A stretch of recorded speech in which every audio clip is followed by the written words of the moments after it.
When we are live, there we go. Oh, we're alive now. Look at that. Yes, we are. I can read. Yes, you can.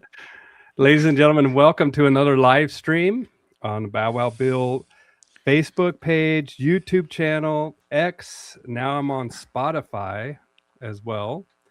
Just kind of piping over a lot of my recent podcasts. But if you're listening on Spotify, I have a couple hundreds of the that I've done on YouTube, and then Facebook started removing them, and so that's why I'm focusing more on YouTube, Spotify. I also have a Patreon page. While I'm talking about that, let me put on a link to my Patreon. Bow Wow Bills. I haven't been too active on the Patreon. I need to go more on the Patreon. And you have a Patreon too, right, Chad? I sure do. It's patreon.com/barkabout, one word barkabout. Barkabout here. Let me. Yeah. So Chad has his as well, and Mm-hmm. Chad and I have done one of these, maybe two of them. I don't know. I need to go back and look through a couple hundred of them, but it's been years since we've done this. So, Yeah. do you want to In the tell 20 teens. in the teens before the big old pandemic? Yeah. Yeah. Isn't it crazy how Yeah. fast? Well, first, how fast time goes, Oh, it's and ridiculous. and two, how much we've learned and how much the world has changed since the pandemic, man. Mm-hmm. Yeah. It's ridiculous too. So while I'm going to share this on my personal page, and while I do that, do you want to give everybody an introduction of who you are, where you're located, and what you're all about? Sure. My name is Chad Mackin, as you can see on the screen. I started training dogs professionally in March of 1993. So it's 50 or 30 some odd years since I started doing this. I've been around a long time. I was on the board of directors for the International Association of Canine Professionals for way too long, way too many years doing that. I did 2 terms as vice president and then 2 terms as president. And then I stayed on for another year as director of education for the organization. Um, I've taught workshops literally all over the world. Well, okay. Uh, on North America, in the United States and in Canada, uh, in the UK, and then in Australia and New Zealand. So I've been, 3 out of 7 continents that I've been on, and you can't count Antarctica. So half of the continents that you can really do dog training workshops on, I have been to. So yeah, I love what I do. I work real hard at it and I study real hard at it, and I'm always trying to get better and learn more about what I'm doing, and perform my tasks with more clarity and more fairness to the dogs. I don't know. I'm passionate about it, and I think that's the size of it, I think. Are you a different dog trainer now than you were when you first started? Hell, man, I'm a different dog trainer than I was last year. Yeah. Like, like in some weeks, I feel like I'm a different dog trainer than I was the week before.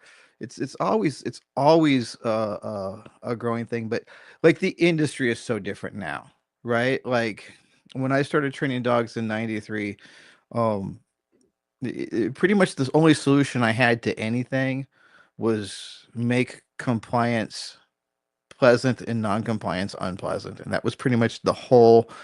Like, you don't do what I want you to do, it's going to hurt. You don't do what I want you to do fast enough, it's going to hurt. um don't want to hurt, do what I want you to do. And that was pretty much the size of, I mean, there were lots of complex strategies to make that happen. Lots of like, I don't mean to oversimplify it, because even back then I thought about it very deeply. I thought about it very I was very always very thoughtful and studious. And I was poor, so I used to go to the library a lot, and I would read books about dog training, and Hmm. read magazines, old magazines about dog training. Like, the local library was my best friend back then, because I really wasn't good enough to be charging money for it, if I'm being honest. Now looking back, like there's no way I should have been doing what I was doing, but I had bills to pay, and I had to get things done. So the library was my best friend, but the industry wasn't what it was then. Okay. Like we didn't have the like the force free movement. I think existed, but it was really in its infancy still, and they really hadn't developed any comprehensive strategies. They just had this idea that, they would look at what I was doing and go, there's something not right about that. That shouldn't be how it's done. That shouldn't be the normal. And you know what, Bill, they were right. Right? Amen. Like if I saw somebody training dogs today like I trained back then, I'd be, what? Can we curse on this thing? I don't know what your rules are. Yes, you Oh, can. You can say yeah. fuck. You I can say anything okay. you want. I'd be like, what the fuck is wrong with you? Like, what do you think you're doing? Yes. Um, and that was pretty normal back then. And so, like, because I've always been a deeply passionate person about this, and I've always been a deeply curious person, and I am fundamentally, temperamentally incapable of taking something as I receive it and leaving it alone. Like when I was a kid, I used to break my toys because I'd take them apart to see how they worked. And then Right. I'd be like, "Mommy, I broke my toy." And she'd be like, she'd be like, "Tough, you shouldn't have taken it apart, right?" Um, but like because of that, I've never been satisfied with anything I've ever learned, like whether it be music or philosophy or religion or uh, uh, dog training. I've always had to find out the question that someone else isn't asking or the answer that isn't satisfying and try and find a better answer to that. So, as training has shifted, it's been just a wonderful journey for me to keep learning new things and keep finding new people who can inspire me to do things in a different way. And, I think I used to tell people all the time that, like, those giant sequoias, like that grow out in California, and these are some of the oldest trees in the world, right? And you Hmm. look at like the Galapagos giant tortoise, and these things live 300-400 years or some crazy amount of time like that. And you know what those two organisms have in common? What's that? They never stop growing their entire life cycle. And I always believe that that's sort of the secret to longevity is to never stop growing. And so it is a constant, there's a constant pressure inside of us to become complacent and say this is good enough. But if you're built like me with this very deep curiosity that nothing is ever good enough because I don't know it enough of it. Like it's never been about for me. I mean, I'd like to say that I'm always driven to be a better trainer. Um and I think I am, but the real driving force for me the real driving force for me is I want to know more. I want to understand more. I want the questions answered. And by if you do that, you will become a better trainer. But uh I've never been the kind of person who can just repeat something by rote, just practice the same drill over and over again until it's flawless. Like, and there are trainers who can do that. Like they'll spend time practicing, how they hold their food for rewards and practicing keeping their hands quiet before they reward the dog and practice their timing on their clicks or their yeses or their they get very precise about all of these details and they can do amazing things with that. I do not have the temperament for that. I do not have the patience for that. Like I want to move on to the next thing. So um I'll Excuse me. never be I'll never be a super precise trainer.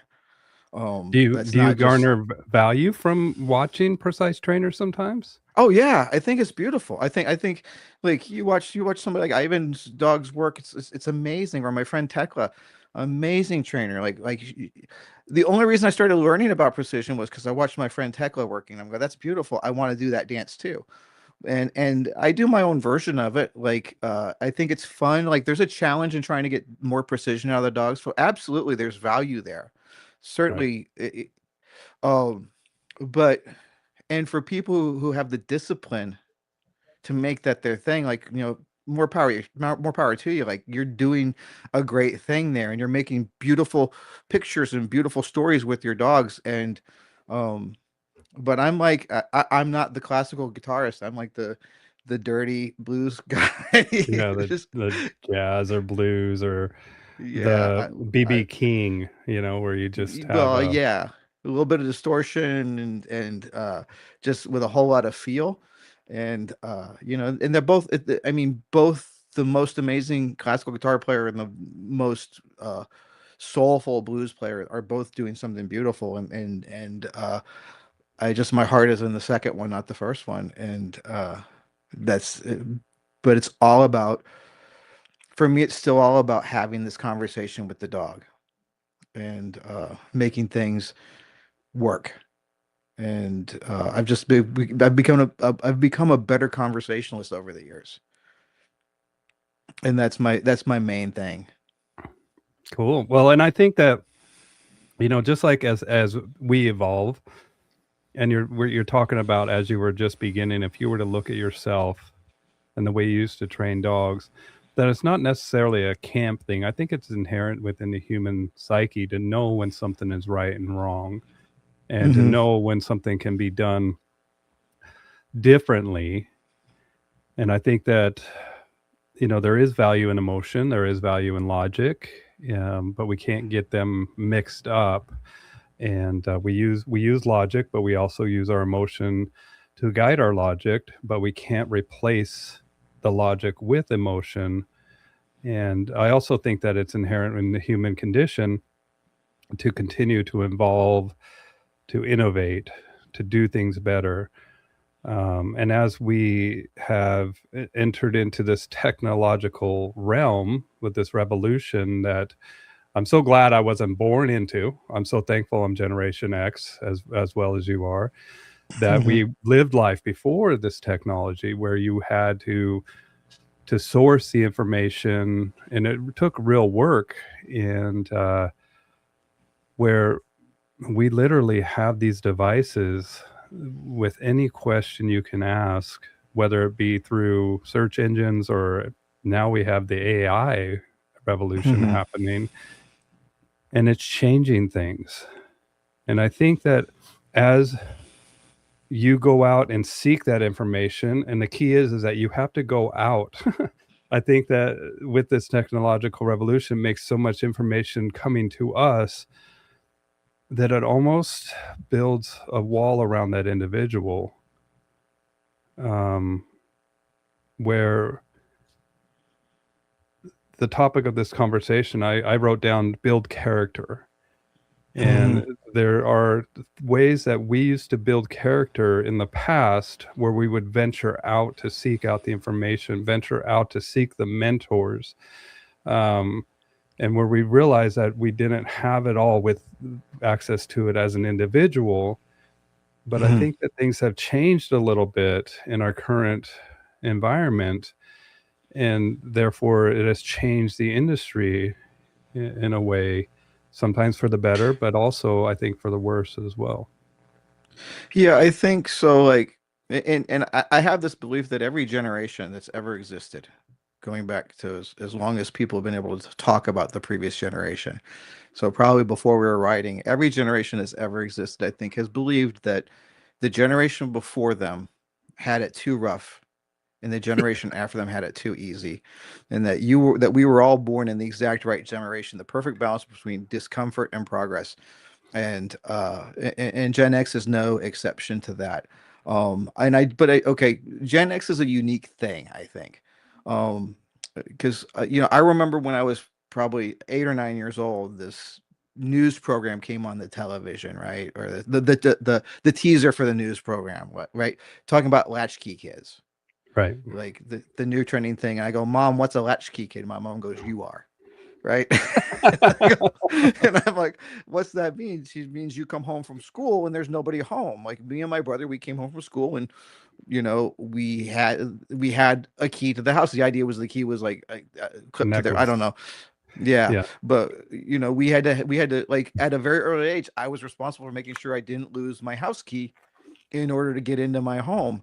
And if I didn't have my house key, I was stuck outside until my parents got home, like like like raining or whatever. I was just stuck.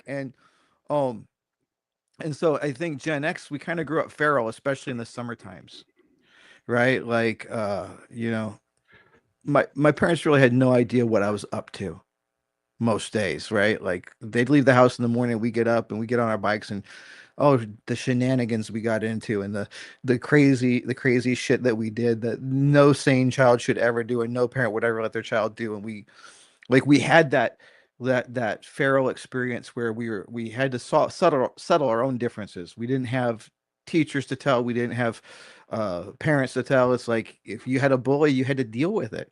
Yep. And one of the things that's crazy to me about it, because got all these 20 somethings who work with me now, um, and it's crazy that like these are adults, human beings, male human beings, and 23, 24, 25 years old, who have never been in a fist fight. That is That's a that is shame, dude. astounding to me. That's astounding to me, because like that, like I was in probably 50 fist fights before I turned 13, It's like the same with me, man. it was such a part of growing up. And I'm not saying it was better or worse, but it was different, and it does create a different outlook on life for sure. um and but the kids today, and I say that it's that I don't mean to be dismissive of it. When you reach your 50s like I do, you look at people in their 20s and they seem like kids to you. Like it's just kind of the way it is, I'm especially the early 49, 20s. so I'm Yeah. almost there. So like, but like, when I like, they've got some things right that we didn't get right. Like I personally think that they have a much healthier approach to work than we do, which is the thing that Gen Xers and Boomers complain about, because they say they have no work ethic. I don't think that's true. I think I think they have a better sense of a work-life balance Really? In what than we ways? ever had.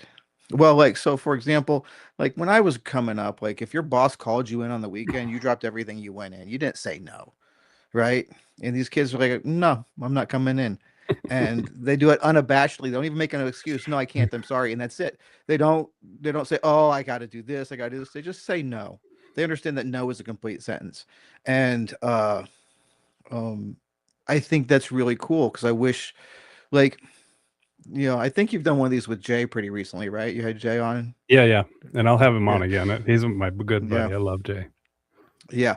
One of the things that Jay says, which was life changing for me, because I didn't grow up this way. And he said, people who are afraid to engage in conflict, they end up eating a lot more shit in their life than they intend to. Mm, And, so many times in my life, I said yes because I didn't want to eat shit. But I was actually eating the shit I didn't want to eat by saying yes. I said yes to things I didn't want to do. Um, I put people off that I shouldn't have put off. Like, oh, I got this plan with my girlfriend, and work calls me, and I would cancel my plans with my girlfriend because work was more important. And and I don't have any of those jobs anymore. Right? Those jobs that I sacrificed for, I didn't have them anymore. I don't have them anymore. Um, and I think that there is character in being able to say no. Now, let me be very clear. I don't mean the things that they will do that I hate is they'll call off for any reason. They'll just I'm not I don't feel like coming in today. I'm gonna call off. Like, I think that's some bullshit, right? Like, you have a team that's counting on you, and you've agreed to be there, right? You keep your word. That's something that I think is missing in today's generation. Is if you say you're okay. gonna be there, then you be there. You be there. Whether you feel like it or not, whether you want to or not, you already agreed. People are counting on you. Show up. And when you show up, do a good job. Now, we've got a great crew at my place. Like, we don't have the ones who don't come in, and we don't have the ones who don't put the effort in. And that's another thing too, when people are like, oh, kids today. Um, I think kids were always that way. In other words, I think in any generation, there's a whole lot more people who don't get it than do. Okay. I think finding hard workers, people with a work ethic in any generation is hard. I think laziness, there's lazy people all this. I mean, man, I had a guy I went to high school with. He's passed away now, unfortunately. But I remember we were in our 20s. He had a job working at Pizza Hut, right? Pizza Hut. And he couldn't come. We were having a big game night at one of our friends' house, and he couldn't come because he had to work. And like, okay, he's not going to be here. And he shows up about 10:30 at night, like midway through his Pizza Hut shift. You're like, hey man, what's going on? And he's like, I got fired. I'm like, what happened? Why'd you get fired? Turns out the dude threw a pizza dish at his boss. And he's like, and he fired me. And my other friend goes, "What? Just for that?" He goes, "Yeah, just for that." He had no clue. He had no clue why he would get fired for throwing shit at his boss, like a metal pizza pan at his boss. He thought that was unreasonable. Like, that was Gen X. That we're not supposed to, like, that's not the story we tell ourselves about Gen X, right? He had no work ethic. The guy could never hold a job more than 6 months ever in his entire life. He never held a job longer than 6 months, except when he was in the military because he couldn't quit, right? um, Well, and and that kind of speaks to the fist fight thing too. Like mhm, if we're a little bit quick to come to too much confrontation, that can be a negative as well, yeah. and not be So, able but to hold our dysregulate and think that yeah, that's okay. yeah, absolutely. Like, violence shouldn't be the answer to any interpersonal. Should not be the answer to every interpersonal conflict, right? Like, I want to be careful. I'm not. I don't believe that's just never excuse for physical violence, but I think, um, I think there should be very strong criteria before you hit that point, and you should know what it is. Like, do the math before you're in that situation, right? Yes. Like, you Well, have and to do have. everything you can to sway yourself away from that situation. That's why I love talking with Jay. And remember the days of Clubhouse, Yeah. you know, when it was just an audio only, and I Yep. loved it. And Jay was one of my favorite people, and I learned a lot about Jay on how hmm eloquent he can speak. And I remember hmm talking to him, and I was like, "Man, what do you attribute being so eloquent and being able to get your point across in such a clear, concise manner?" And he's like, "Bro, we can always go the other way."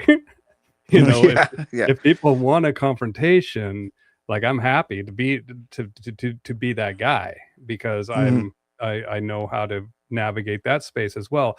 My job is to do everything that I can to keep us out of that space, because once I'm in that space, I'm a totally different person. I'm an animal.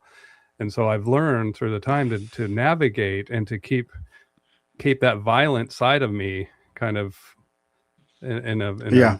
a constructive way. Yeah. Violence is his natural state. Yes. Like, growing up the way he grew up, like, violence was his natural conflict resolution uh mode. And growing up the way he grew up, and and he'll tell you the stories himself, but, like, that's one thing that I've learned from him, is that he had to learn to not be violent because he was far too comfortable with violence. I mean, like, I'll tell you this story. I remember one time we were at the IACP conference, and I'm sitting. It's the night of the gala, right? Which, so a lot of people are drinking, and of course Jay doesn't drink at all. Like, he's been, like, straight edge since he was, like, I don't know, 16 years old or something like that. Um, but he doesn't drink nothing.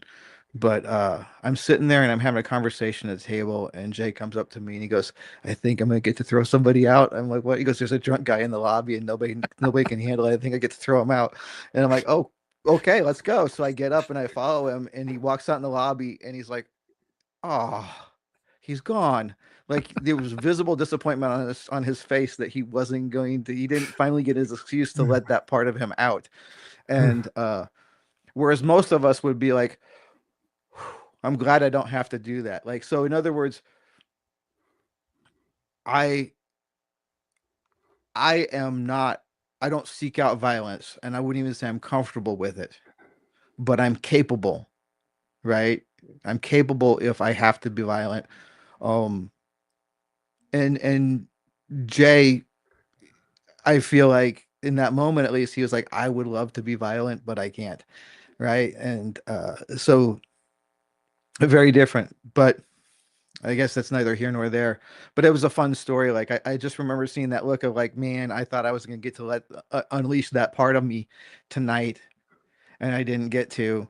And, like, he wasn't it's not like he was super bummed out. It's not like he was, moping about it. But you could see the look of, like, oh man, I thought something fun was going to happen, and it was not going to happen. It's like He's like, when "Man." the dog sees you pick up his favorite toy and then put it on the shelf. He's like, oh, right. It was that kind of level of disappointment. But So no. go back to what you were saying about keeping your word. hmm Why do you think that, and we're counting on you. to show up as a team member, why do you believe that has diminished a little bit? Have you thought about You that? know, I've thought about it. So one thing I think, and I've noticed this, you mentioned how things have changed since the pandemic. Hmm. I think one of the things that happened during lockdown is people stopped feeling a sense of community. Interesting. Um, Moving through space, moving through society, even just simple thing as going to the grocery store and navigating other people there is a constant matter of being aware of how your choices affect other people and being aware of how other people's choices affect you, right? And so like when I like like something as simple as if I'm walking down the aisle and I'm stopping and I'm trying to decide which brand of X I'm going to buy. I'm going, I've been, or maybe I'm trying to decide what spices I want to buy, what seasonings I want to buy, and I'm looking at the What bottles. hairspray you want to buy? Yeah, yeah. Well, I don't do that, um, but whatever it is, like if I'm not buying something I know, like, and I'm looking at the options that are in front of me, and I see somebody walking up who looks like they know what they want to do, I will just quietly step back and let them reach in without them having to say, "Excuse me." If I park my cart in the aisle, I make sure it's not in people's way, and if it seems like it's somebody's way, I will move it. So even while I'm looking at the shelf here, if I'm noticing where my cart is up against the shelf, not in the middle of the aisle, and I see somebody approaching, I watch, and if they seem to be, my cart seems to be away, I'll just grab it and move it out of their way. That is something that I don't see people doing anymore. I feel like people drive with less courtesy now. I feel like all of these things, and if you go to the movie theaters, I love seeing movies in movie theaters. I always have, and I still manage to see a fair amount of movies in the theater. Um, but even that experience is different because now people literally talk through the whole movie. Interesting. Like, because I think again, a lot of people in their early adulthood, a big part of that childhood, a big part of that growing up happened when they were socially isolated, so they weren't learning how to behave in those situations in the ways that you and I did. Hmm. And so they're used to talking to each other while they watch movies. And here's the thing, Bill, they wouldn't be offended if I was also talking in the movie. They don't Okay. realize they're being rude because it's not rude to them, it's normal. And so to me, it's this huge breach of social norms, but they weren't raised in those norms. They don't come to believe those norms. And I think so, like, the whole sense of responsibility to those around you is diminished in general. Um, and I think that to me, that's what keeps society functioning. Like, it's just like with dogs, man. Like, uh, no dog is working for a piece of kibble. Well, most dogs aren't working for a piece of kibble. They don't care about that kibble in and of itself. I have dogs that I can throw kibble on the floor and they won't take it. I can hold kibble out to them and won't take it. But if I say sit and they sit and I offer them kibble, they snatch that shit up like lightning because they understand in that context the kibble is representative of success. I'm going to shut this door. I'll be right They back. okay.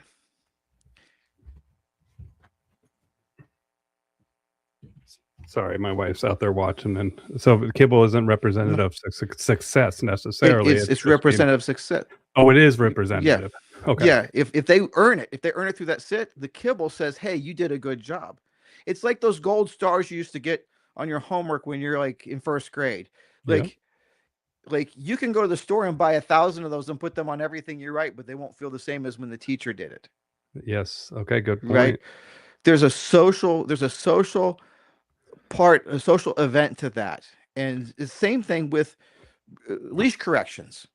Right? All these people are talking about, oh, I use a prong collar and I use an e-collar and all this stuff. And I have no problem. I'm not anti any tool. I'm anti tool dependency, which is a whole other concept we can talk about, but I'm not Yep. anti tool. But here's the thing. You've got a game bred dog. You got a dog like one of Jay's dogs who will not let go of a porcupine, take 1,000 quills to the face, and will keep going. right? You got to literally drag that dog away from that porcupine no matter how many quills he gets in the face. What the fuck do you think your e-collar is doing to that dog? Like, realistically, do Yeah. you think your e-collar is matching that? Fuck no. No way. Yeah. What I you've got is remember. that, Oh, go ahead. I was going to say, what you've got is you've got that e-collar represents a part of your relationship. And when that dog feels that, he goes, oh, I'm damaging my relationship with dad. I'm damaging my relationship with my family. My family is telling me this is not good. It's not the pain. The pain of that e-collar hit at that high level is just there to cut through all the background noise so the dog can pay attention to it. That's my take on it. So, like, the example I'll give is my son when he was little. Now, listen, I have this rule with my kid, and that is, number one, he will never hurt me physically. I don't want him to ever believe that he can physically cause me pain. Right? So when he was little, he would want to do these lightsaber battles, right? With these hard plastic lightsabers. And we go. And he would smack me in the shins really hard. Right? Like, and it hurt. I mean, I'm not saying like I'm tough, it didn't hurt. It's like, no, it hurt, but I was stoic. I'm not going to show him that. I'm not going to show him that it hurt because I don't want him to think he can hurt his old man. Like, this is some probably some macho bullshit from my upbringing that I'm holding on to. That's probably unhealthy as hell, but that's the way it is. Like, you will never think you can cause me physical pain. But I also have this rule that I'm going to go as hard as he does. Right? So he swats me hard in the shins. I swat him back just as hard. And this little fucker would laugh. Go, oh, that hurts. And he'd come back at me hard. Like, tough little kid. Kind of proud of it. Kind of proud of that, right? But I could see his mom would just with two fingers go on his wrist like that, and he'd lose it. He'd melt down. Now this kid can take that pain. This kid, I know, because I promise you I hurt him more with the lightsabers than she ever did with her little two fingers on the wrist. I promise you that those lightsabers hurt a lot more than that. But it was the fact that his mom was mad enough to try and cause him pain. That was the hurt. And I think, like, again, some of these dogs who are just bred to be tough as nails, if you think pain compliance is a valuable strategy, you don't understand the dog you're working with. No. Right? But yet the leash corrections work. And now that we know it can't be pain, we have to look at where it's coming from. And I think the obvious place to look is social. And when you realize that, what that means is everything can get softer, because if I don't need to cause pain, I just need enough for the dog to register that I'm unhappy. And so suddenly everything gets softer and you still get the results. Yes. I think a lot of times people put more pepper on their corrections than are necessary. And that actually causes, again, with a game dog, they go, oh yeah, you're trying to make me do it again. Right? Some of the worst situations I've been in with dogs is because I started too high and didn't realize I started too high. And I put the dog into defense. He's like, okay, we're doing this now. Let's go. What do you got? Yep. That helped me, dude. I remember this just came to me right when you were talking about game breeds. Like, you helped me not get bit by boxers anymore. Oh yeah. Yeah. A long time ago, man. Like, I would always get bit by boxers, dude. And it was the exact, because I was coming in too hot with them and not establishing the relationship and trying to, I would put them in defense pretty quick, right? By just throwing down a correction. And they were like, what? Do that again, man. Okay. Just to confirm, we're in this mode now. And then do it again. Boom, nail me. And I couldn't figure it out, man. It was like one of my least favorite breeds to work with until I figured it out. Now I love it because it's once you get to know them and establish a relationship. And I've always said, like, I don't want the dog to respect the tool. I want them to respect me. I don't want the dog. Same thing with the treat. Same thing with anything that I'm doing. It's added value, but at the end of the day, I want to establish a relationship with this dog, and I want this dog to know me. And even my dog that's laying behind me here, like, she's tough as nails, and she's Mm-hmm. gotten into it with so many dogs that throughout the years, because she's just a little scrappy cattle dog, right? Mm-hmm. And she postures with a lot of dogs that are getting my love or whatever. And but man, I can look at her in a way that would make her cower, like just like, I'm so sorry, right? And Mm-hmm. that's what I'm talking about. It doesn't need to have a hammer every time. In fact, it rarely needs a hammer to get that Yeah. dog's attention. And it reminds me of the conversation that you and Jay had on the dog training podcast, where Jay was talking about his dad saying, "I'm disappointed in you." Mm-hmm. And my Like, dad would say that to me, and it would crush my world, man. I would mm-hmm. wish that Yep. he would backhand me, or I wish that he Mm-hmm. would spank me or whatever over that. And Yep. My that's dad, what. yeah, my dad can still gut me to this day. Like, I'm in my 50s now, and all my dad has to do is just go, and I'm like, "Ah, don't hate me, daddy." Right? Like, it's Yeah, just I'd be like, I'm sorry, like dude. it's so but that's an aspect of respect, right? Like, when I was a kid, I was afraid of my dad because he could spank me. And now, like, my dad's pretty old now. I think I could probably take him in a straight up fair fight. Like, I think I could probably do it. Um, but I never would. I never would. First of all, he never put me in a position where I had to, right? But now I'm afraid, fear is the wrong word. He can hurt me a lot more now than he could then. When I was a kid, I didn't care about that. As now that I have genuine respect for him, it's a very different thing. And my dad didn't do a great job raising me or my brother. Like, he had his own issues that he had to work through. And I feared him more than I loved him for most of my life. Or most of my childhood, I should say. As an adult, things got better, and because he did some work on himself. He became a better person. And I think he's a brilliant man now. I think he's a wonderful man. Um and now I can truly respect him, and I don't fear him at all anymore. Like, there's no fear, but um But he can hurt me sometimes so much deeper now. that takes time, and that also takes introspection, and that takes Hmm. the three powerful words that I say that every individual human being can say, which is, "I was wrong." Hmm. Right? No. And we have a lot of egos in this industry, and it takes laying down the ego to Yeah. do that introspective work, to do that Hmm. introspective dialogue.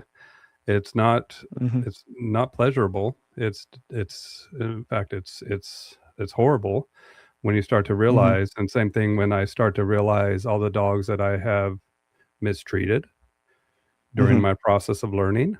And I don't, I just trust in the fact that they're such wonderful, forgiving creatures that I pray that they have forgiven me. And if there are dogs in heaven, I have debates with my priest all the time about this. That Your I do priest owe doesn't them. know. Yeah, he doesn't. He doesn't. You know, The it's Bible is silent on the fate of dogs. that's right. That's exactly what I say to him, dude. I'm like, look, man, if they give us such joy here, I can't imagine heaven without them. Right. And even if I need God to recreate my dogs, I'm sure that he can do that for me, or whatever. I mean, we can, but he doesn't know. You're absolutely right. None of us do. What happens after Mhm. this life is over. Mhm. Yeah, Yeah. there's a human need, and this is true in all religions that I know of. True, well, not all religions, but like Christian religions, Christian denominations, I should say. There is this fundamental idea that that people are somehow uniquely special creatures, and whether that's true or not, like from a theological level, if you want to go there, um whether that's true or not, that even if that, let's say that for the sake of argument that it is true that human beings are this special exception created in God's image, and this thing, this biblical idea, and that they hold a special place in God's heart. Let's say that all that's true. You can't infer from that that therefore no other creatures are in heaven. That's a Right. leap of logic that is unfounded, and it's one of those things that, you know, if like there are a lot of things that are taught by the church. I assume you're Catholic, but because you said Yes, priest, I but I am. won't, right? Yep. So like this is something I happen to know a whole lot about because I used to participate in a very, very active Catholic slash Protestant debate forum on Yahoo groups back in the day. Really? Okay. And yeah, and I was raised Catholic and I was very Catholic at that time. My brother just celebrated his 1 year as a deacon in the Catholic Church, and I often Oh, joke that fantastic. he's more Catholic than the Pope. Um, I have sitting here on my desk my little oh, yeah, St. Paul, who's my confirmation saint, and everybody just sitting yeah. right here always. So, So like not to get too far into this, but but the thing is in Catholicism, there's a whole lot of stuff that is taught as tradition, lowercase t, not capital T, which is something different. you're right. That you're not required to believe as a Catholic, Nope. And right? it's not a There's sin a if you whole disagree with it too. It's nothing. Right. yeah. There's so like that's one of them. The fate of animals. There's no official Catholic doctrine on the faith of animals, like that I know of, on the fate of animals after they die. Like most Catholic theologians will tell you that heaven is for people only, but that is not an official dogmatic position of the Catholic Church. And as far as I can tell, it never has been. Nope. So feel Well, free to there's a believe in.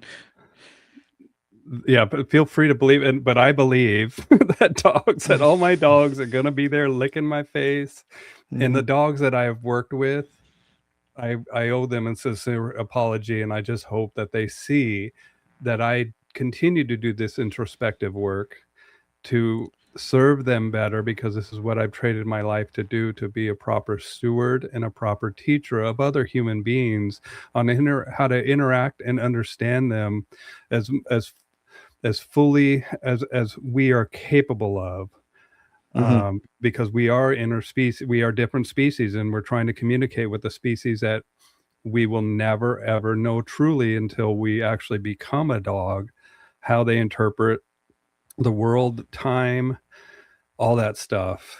mhm. And that's Yeah, all I can do. yeah. As George Cockrell always put it, no one's ever interviewed a dog.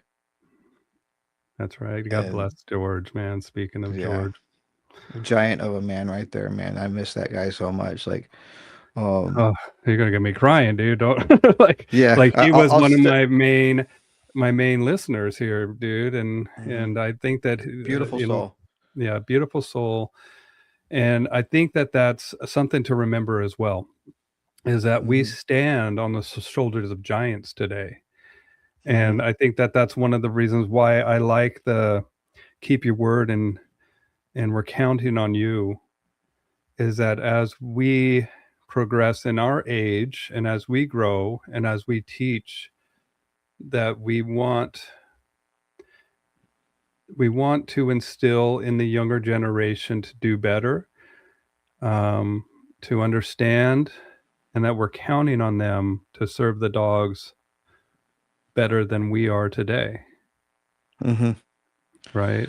Yeah, yeah, no, absolutely. I think like going back to the keeping your word, like I think like because we've been all over the map, and you know me, if you listen to dog training conversations, you know that I am extremely prone to rabbit holes, and we've hit a few already. We've gone into Catholic theology for crying out loud. I am too. Like if you listen to any You of know, these, that's why I don't have anything yeah. written down. We just go where we go, you guys, and I like that format. So But keeping like you it's one of the things that I picked up on pretty early in life. One of the things that I figured out because I've always had a philosophical bent to me, um, was that it sounds cliche to say, but it's so important, and it hit me at a point in my life where it was really super important, and that is there's only one thing in this world, only one thing that cannot be taken from me, and that's my honor. No one can take that from you. And part of honor means, you honor your commitments. You keep your word. You do. If you say you're going to do something, then by God, you're there.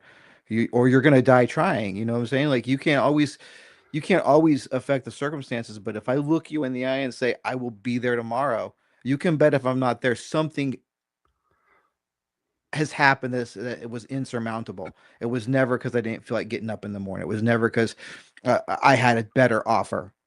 You know what I'm saying? Like, Yes.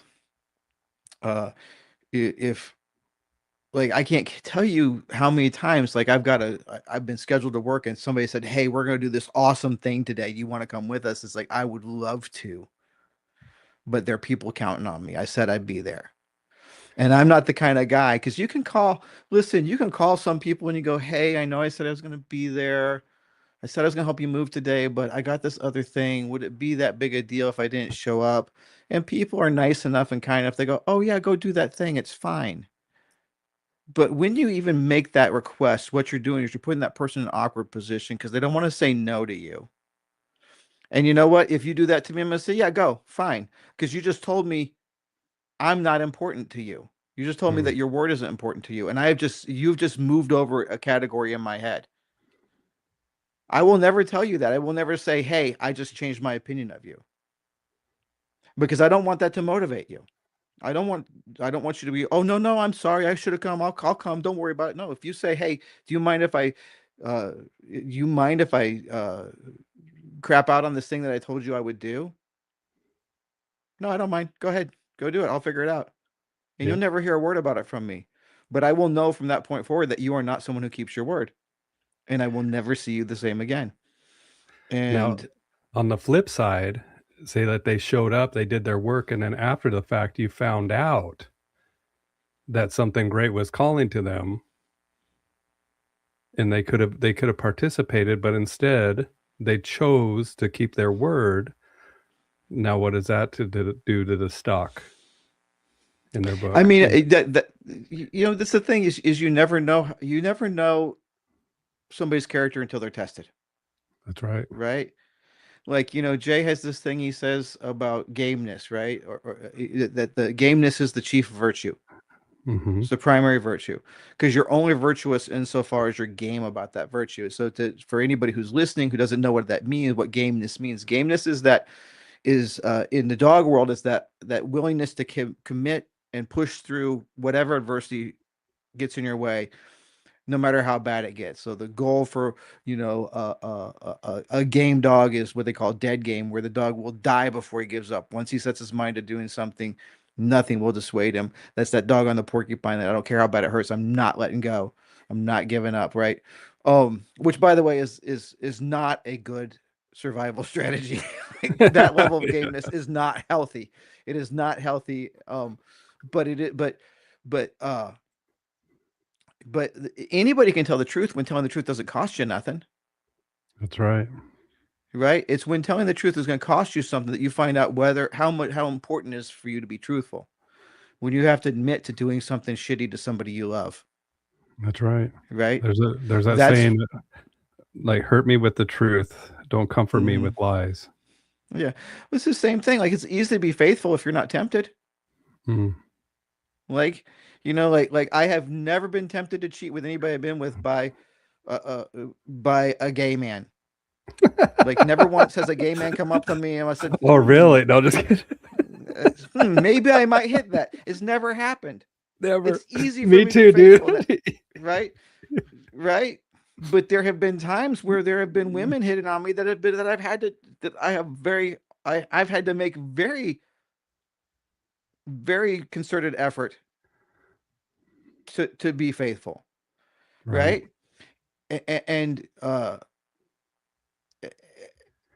and I wish I could say I've always won that battle, but Succeeded. unfortunately I haven't. Like, especially when I was younger. You know, Now I'm But good. Now I'm good. But there was a time where I struggled with that. I struggled with temptation that way. Um uh that's what I like about being Catholic, going back to the Catholic mhm is realizing that we are all human and we're all mhm sinners and we all have temptations. Now, mhm what are you going to do? right? What are you going to do now that this temptation is here? Are you going to allow for that pleasure to overtake, right? Your earthly desire to overtake your path that you are on to live holy or honorable or high integrity or live with excellence. And one thing about integrity that I've always said, and I say this to any new trainers or any young person, as I'm getting older, I have to tell them, like, look, integrity takes years and years to build and 1 second to destroy. And I think that's kind of like what you're saying too. Let me be careful how I answer this, because I think that's true and not true at the same time. Really? Okay. Yeah, like and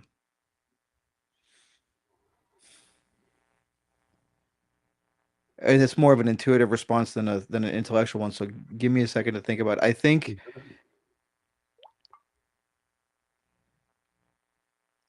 think everybody you know who's got any integrity has fallen down before, has made the bad choice, has made the weak choice, has caved to temptation before. That's part of learning how to not cave. Like, I remember one year I was with a buddy of mine, and we were on a road trip, and he was drinking, and he met a girl while we were drinking, and ended up going back to her hotel with her. And he left me to fend for myself in a strange city. Not cool. Not cool. But like but I wasn't going back to our hotel until I had collected him, but I had to wait while he did what he did. And he came out, met me in the street. We went to the bus stop because we had to take a bus to where my car was parked. And he's sitting at the bus stop. It's like, 3 a.m, and he's just crying because of what he'd done, because he had a girlfriend. Mm-hmm. And he was, really beating himself up about it. And I gave him about 15 minutes of that, and I was finally like, I've got enough of this. I've had enough. I don't want to hear you blubbering anymore. I don't want to hear any of this, right? And I said, hey, man, listen. Guilt is the most useless emotion in the world. Except for one thing. It does one thing for you and one thing only, and that is, I want you to, right now, I want you to remember how you feel right fucking now. Remember this. And the next time you're in this position, I want you to hold on to this. I want you to remember this feeling, because this is what you're trying to avoid in the future. And once you've solidified that, once you've made that a core memory of you, then you got to let that shit go. You got to let it go, because it's not helping you anymore. Once you have made that your point to never feel this way again, it's not helping you anymore. Right? And that's the way I feel about it. Sometimes we get our integrity through those moments where we fail. If we have a conscience and we have that moment of deep regret and remorse, that's how we learn not to be. I'll give you an example from my own life. This is not this is a dog training story, so don't worry, I'm not gonna get all weird. But my Malinois Jessie, first Malinois I ever trained, she came in as a board and train, and I fell in love immediately, because this was the first dog that when I went to put her away after a training session, she was like, wait, I want to do more. And I was not a cookie trainer then. I didn't know, again, I was not as heavy as when I started, but I still didn't really understand positive reinforcement. I understood leash work. I understood, I didn't train with a toy. We didn't play tug. We did bite work with her to get the poison out, because she would start biting random shit if I didn't do it with her. But I didn't see that as a training modality. I didn't figure that out until I met Jay years later. But she was trained on a leash and collar in a pseudo Keeler-esque fashion. Not too harsh, not too heavy-handed, but she was eager to please. She loved the game of training, even if it wasn't for food and toys and all this shit. Like, that's the thing about Malinois, is there a cheat code? Like, that's why every trainer loves them, because they make us all look good. Like if you can't make a Malinois look good, you had no business. Yeah, you need to hang it up. Right. But But the problem is she was a Malinois in the sense that she would take a fair correction, but she would absolutely not take an unfair correction. Okay. So you climb the line. Oh yeah, she would come at you in a heartbeat if she thought you were being unfair to her. So she had a very strong sense of injustice when it came to leash corrections, Okay. um, and I came from a mindset like this was at this point I could have been writing books for Caesar at this time. Caesar wasn't a thing yet, like he wasn't on TV yet or anything like that. He was still training dogs, I'm sure, but you know, dominance hadn't entered into the vernacular of common people yet. But as a dog trainer, I was all over that. Like I was all on that tip, which is a whole conversation we can have about why I think that's sort of nonsense now. But at the time, I was like, I have to be in charge. I have to be dominant. Mm-hmm. I don't think I ever called myself alpha, and I'm very proud of that now, because there was a time where that would have been real easy to do. But we got into it over something. I don't remember what it was. I think I was trying to do the doggy push-up thing, down, sit, down, sit, down, sit, and I don't know. After about 4 or 5 times of that, she's like, "No, nah, I'm not downing.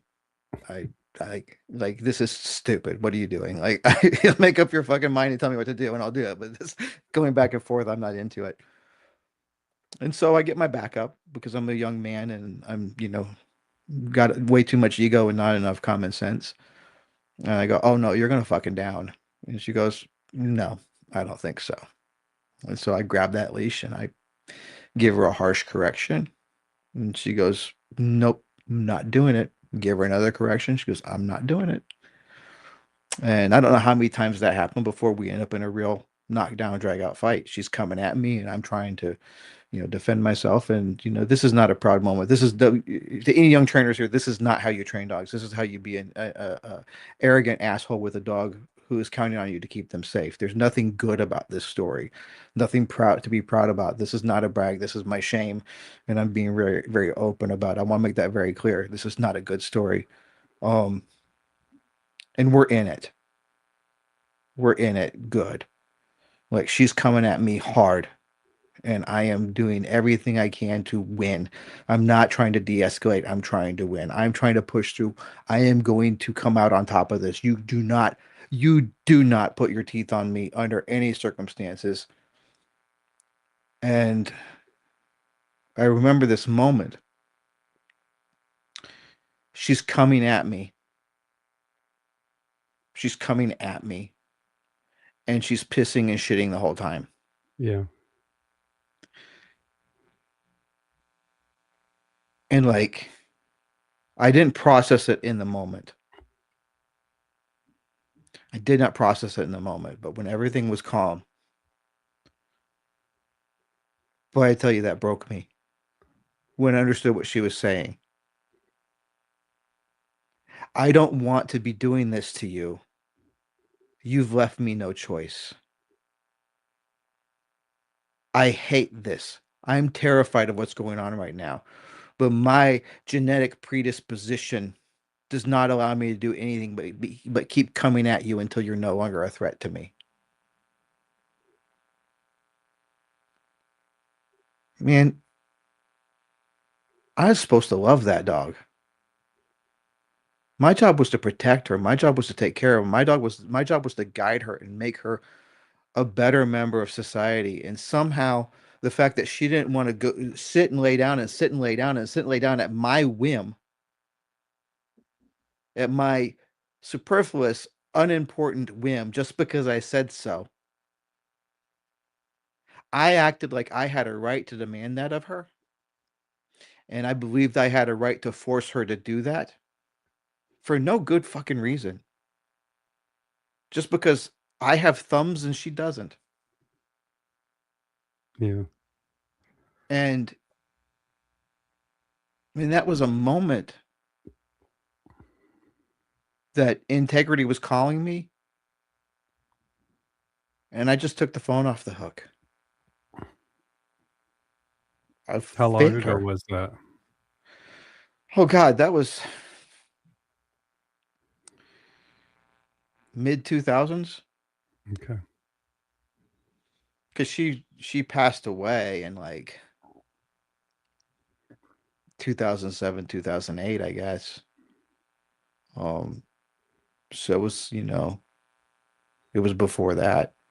And we worked it out. We had a great relationship eventually. Um, and I never put her in that position again. Like I learned my lesson. How did you approach her But after that? What lesson did you learn? And I mean, I've done this too, where I've and I mean, it's when dogs piss and shit themselves because they're interacting with me. I mean, I don't want that at all because I mean, one, I mean, it's messy and it's gross, but two, it's telling me. I mean, I've never shit myself when I'm fighting. I know that, like, I've talked to Justin Rigney, I've talked to some cops that, hmm when we train for stuff, like, for instance, for confrontation of bullets being fired at us, when we're hmm training for it versus when we're really in it, hmm there's no way to really be in it until you're in it. hmm And I was like, "So what happens when you're in it?" And auditory exclusion is what I hear primarily what happens to humans hmm when they're in a firefight. And he's like, "Man, you never know. I've seen guys shit themselves." And to me, I'm like, that is the ultimate fear response. Like that is the ultimate life or death response.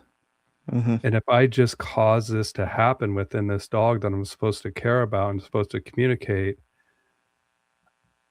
I'm so wrong for doing hmm this. And there's been times hmm too that it's also been where I've had dogs that are feral or not had any engagement whatsoever, and I'm not doing anything, and the dog is pissing and shitting all over themselves. And I know that I'm in the right too because I'm not interacting with that dog. I know that the dog needs to get through this moment and realize that they're safe with me. And then hmm when that happens too, like, I mean, but yeah, man, when that happens, it is a pretty big deal, and it shouldn't be just shrugged away of like, "Oh, this shit just happens." It's like, no, this is a pretty pivotal moment in the life of this animal that they're perceiving a life or death instance happening hmm right now. Um, Yeah. but it's something You I think know, that people need to hear, especially new dog trainers. Like this isn't normal, and I mean, it is no. normal, but it isn't. Does that make sense? There's a lot of trainers who normalize it. There's a Isn't lot that of training crazy? approaches that normalize it. And I was one of them. Like until that moment. Like I wish I could say that's the first time I would ever been in a knockdown drag out with a dog that I didn't need to be in because it's I wish I could say that, but it's not. Like you, every male boxer I trained for the first 2 years of my career came up to leash at me, every single one of them. And it was every one of those was my fucking fault. It was because I didn't know what the hell I was doing. Yeah. I couldn't speak boxer and they were trying to tell me, bro, I need you to settle down. I need you to settle down. And I was misinterpreting because boxers will do this thing where you have fight, flight, or freeze. Boxers have this fourth one, which is fool around, right? When they get stressed, they don't start acting goofy. And my ass took that as an insult. Like, I'm serious. And they're like, and I'm like, fuck you, settle down.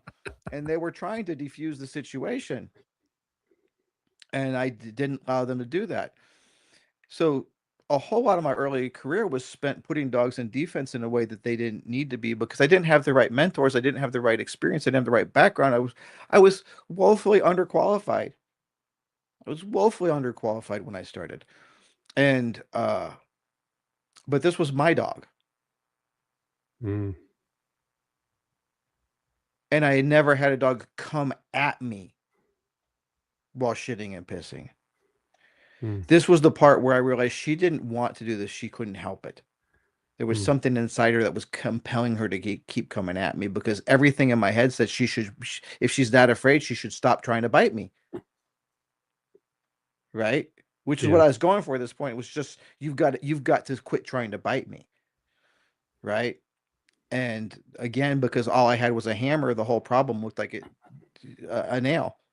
right? I didn't have any idea of, you know what, I can go ahead and take the loss on this one. I can de-escalate. I can walk away. I can, because again, my head, I had that stupid idea that if I let the dog win, she's going to think she can bully me now. Because I had this stupid idea that dogs want to bully us into submission. Like this whole fucking dominance thing. Like, you know, this is my best friend here. I love my dog and she loves me. But if I show weakness, she's going to take over my whole fucking house. That's not your friend, bro. Your friend doesn't do that. Your friend doesn't come in your house and say, you better watch yourself or I'm taking over. That's not how friendship works. If that's how you see your dog, you can't see your dog as your friend. That's not a partner. That is an adversary lying in wait, biding their time till they get the opportunity. Fuck that shit. That's not a dog. That's not. But in my head, that's what I was thinking. Because again, I was dumb and young, and my head filled with a lot of ideas that 4 fucking seconds of serious contemplation would have told me was wrong. Yep. Right? Or saying maybe you shouldn't down now. Let's walk around over here and let's try it over Yeah. here. Or take a moment to change this Yeah. freaking the picture right Yeah. now. Let's just Yeah. take a moment. Obviously, we're at a point of contention. Let's diffuse this a little bit. Let's move. Let's Yeah. get together, and now let's try it over here. Okay, awesome. But And in but yeah, but in my head, I thought that would be showing weakness, letting her win, because it was a contest in my head, and here she was just trying to fucking survive, hmm, and so I had to do a lot of soul searching after that, right? Um, and you asked me before how I approached it afterwards, and this is something I've told this story a few times, and every time I tell this story, people ask me that question, like, "Well, what was the next thing?" And to be honest, I don't fucking remember. yeah, I don't remember how that situation ended. I don't remember how it ended. I don't remember what we did next. I don't remember how I made up with her. I do know that at some point that day, I made a commitment to never put her in that position again. And I didn't. She bit me one more time after that. And it caught me completely off guard. I was surprised. Like literally, she had gotten a paper towel out of the trash can hmm, and she had dropped it. She wasn't even eating it anymore. And I saw it on the ground and I said, "Ah, fucking Jesse." And I just went to pick it up. I wasn't even mad. I wasn't going to do anything about it. Just going to pick up the paper towel and put it back in the trash. But this is how fearful I taught her to be. I went to pick up the trash and she came from about 4 feet away and bit me on the hand. And I have this belief that sometimes a dog needs to know what you're going to do when you disagree. And she bit me on the hand, and I said, and it was a good bite. It was not. It was a bite. It wasn't a nip. It was a bite. She put holes in my hand, and it just said, "No, go get in your crate. yeah. Go on, crate up, or whatever. Load up. I think is what the word. Sorry, load up, Jesse." And she looked at me, and she went in her crate, and that was it. But she never offered to bite me again. Um, Fucking for the rest Malinois, of her, dude.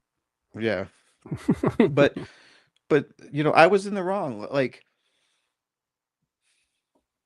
and she was she was with me. Like we were good for the rest of her life, and she made me a better trainer. And you want to talk about heaven, man? Like the fact that I survived all those dogs early in my career is a testament to how resilient and forgiving dogs are. Yes. Because a lot of those dogs should have never been my friends. Never should have been my friends. Um, and I regret that it took my own dog to teach me that. Because this was again, I started training in '93. This was in the early 2000s or mid 2000s. So for more than 10 years, probably, I'd been putting dogs in that position. I mean, not every day, not every dog. Like it was a pretty rare thing, but like Jesus, I can't remember the last time a dog made a serious attempt to bite me. Yeah. Like I've had dogs nip at me before because I startled them, or whatever, or fearful dogs. I pushed too far and had them defensively nip at me. But I can't remember the last time a dog said, "You know what? I'm gonna fuck you up." Like, and it's not that I don't take dogs who will fuck me up. It's that I'm pretty good at not making them feel like they have to, right? Well, Like, yeah, and I think that happens, Chad, when we first enter into this industry, or well, first off, we're younger, mm-hmm, right? And we're more apt to welcome a confrontation, right? And it's like, yeah, all right, here we're fighting now. I was the same way, like, okay, and just mm-hmm, ready for that fight. But as we grow, we realize there's a different way of doing this. There's a that mm-hmm, that doesn't just work the same, it works better, because now that's the cornerstone is trust and love, and to build the foundation, which is the relationship, right? And the mm-hmm, relationship starts with that cornerstone of like, look, dude, you can trust me. Okay. You're not ready right now. Okay. We'll wait. And then once the relationship has been established and that rapport is power. And once mm-hmm, a rapport has been built, then we start to build the foundation, and we start to build the first floor, then we start to build the second floor, third floor, as high as we want to go.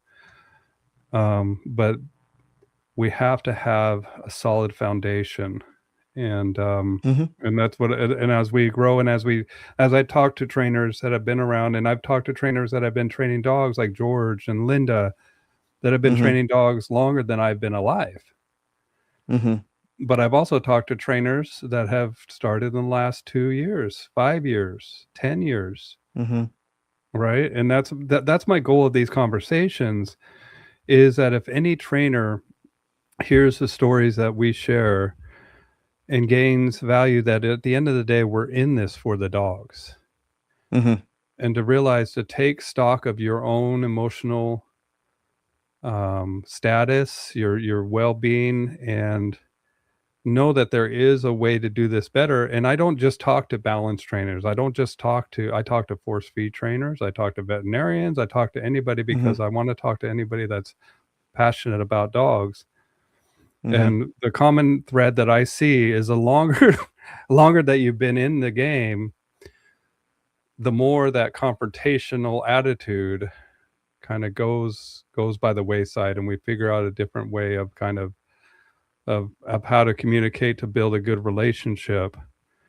Um, and don't get me wrong, like, there are times that I have had what I call a come to Jesus with the dog, right? Where mm-hmm, I'm like, hey, mm-hmm, no, nope, this isn't.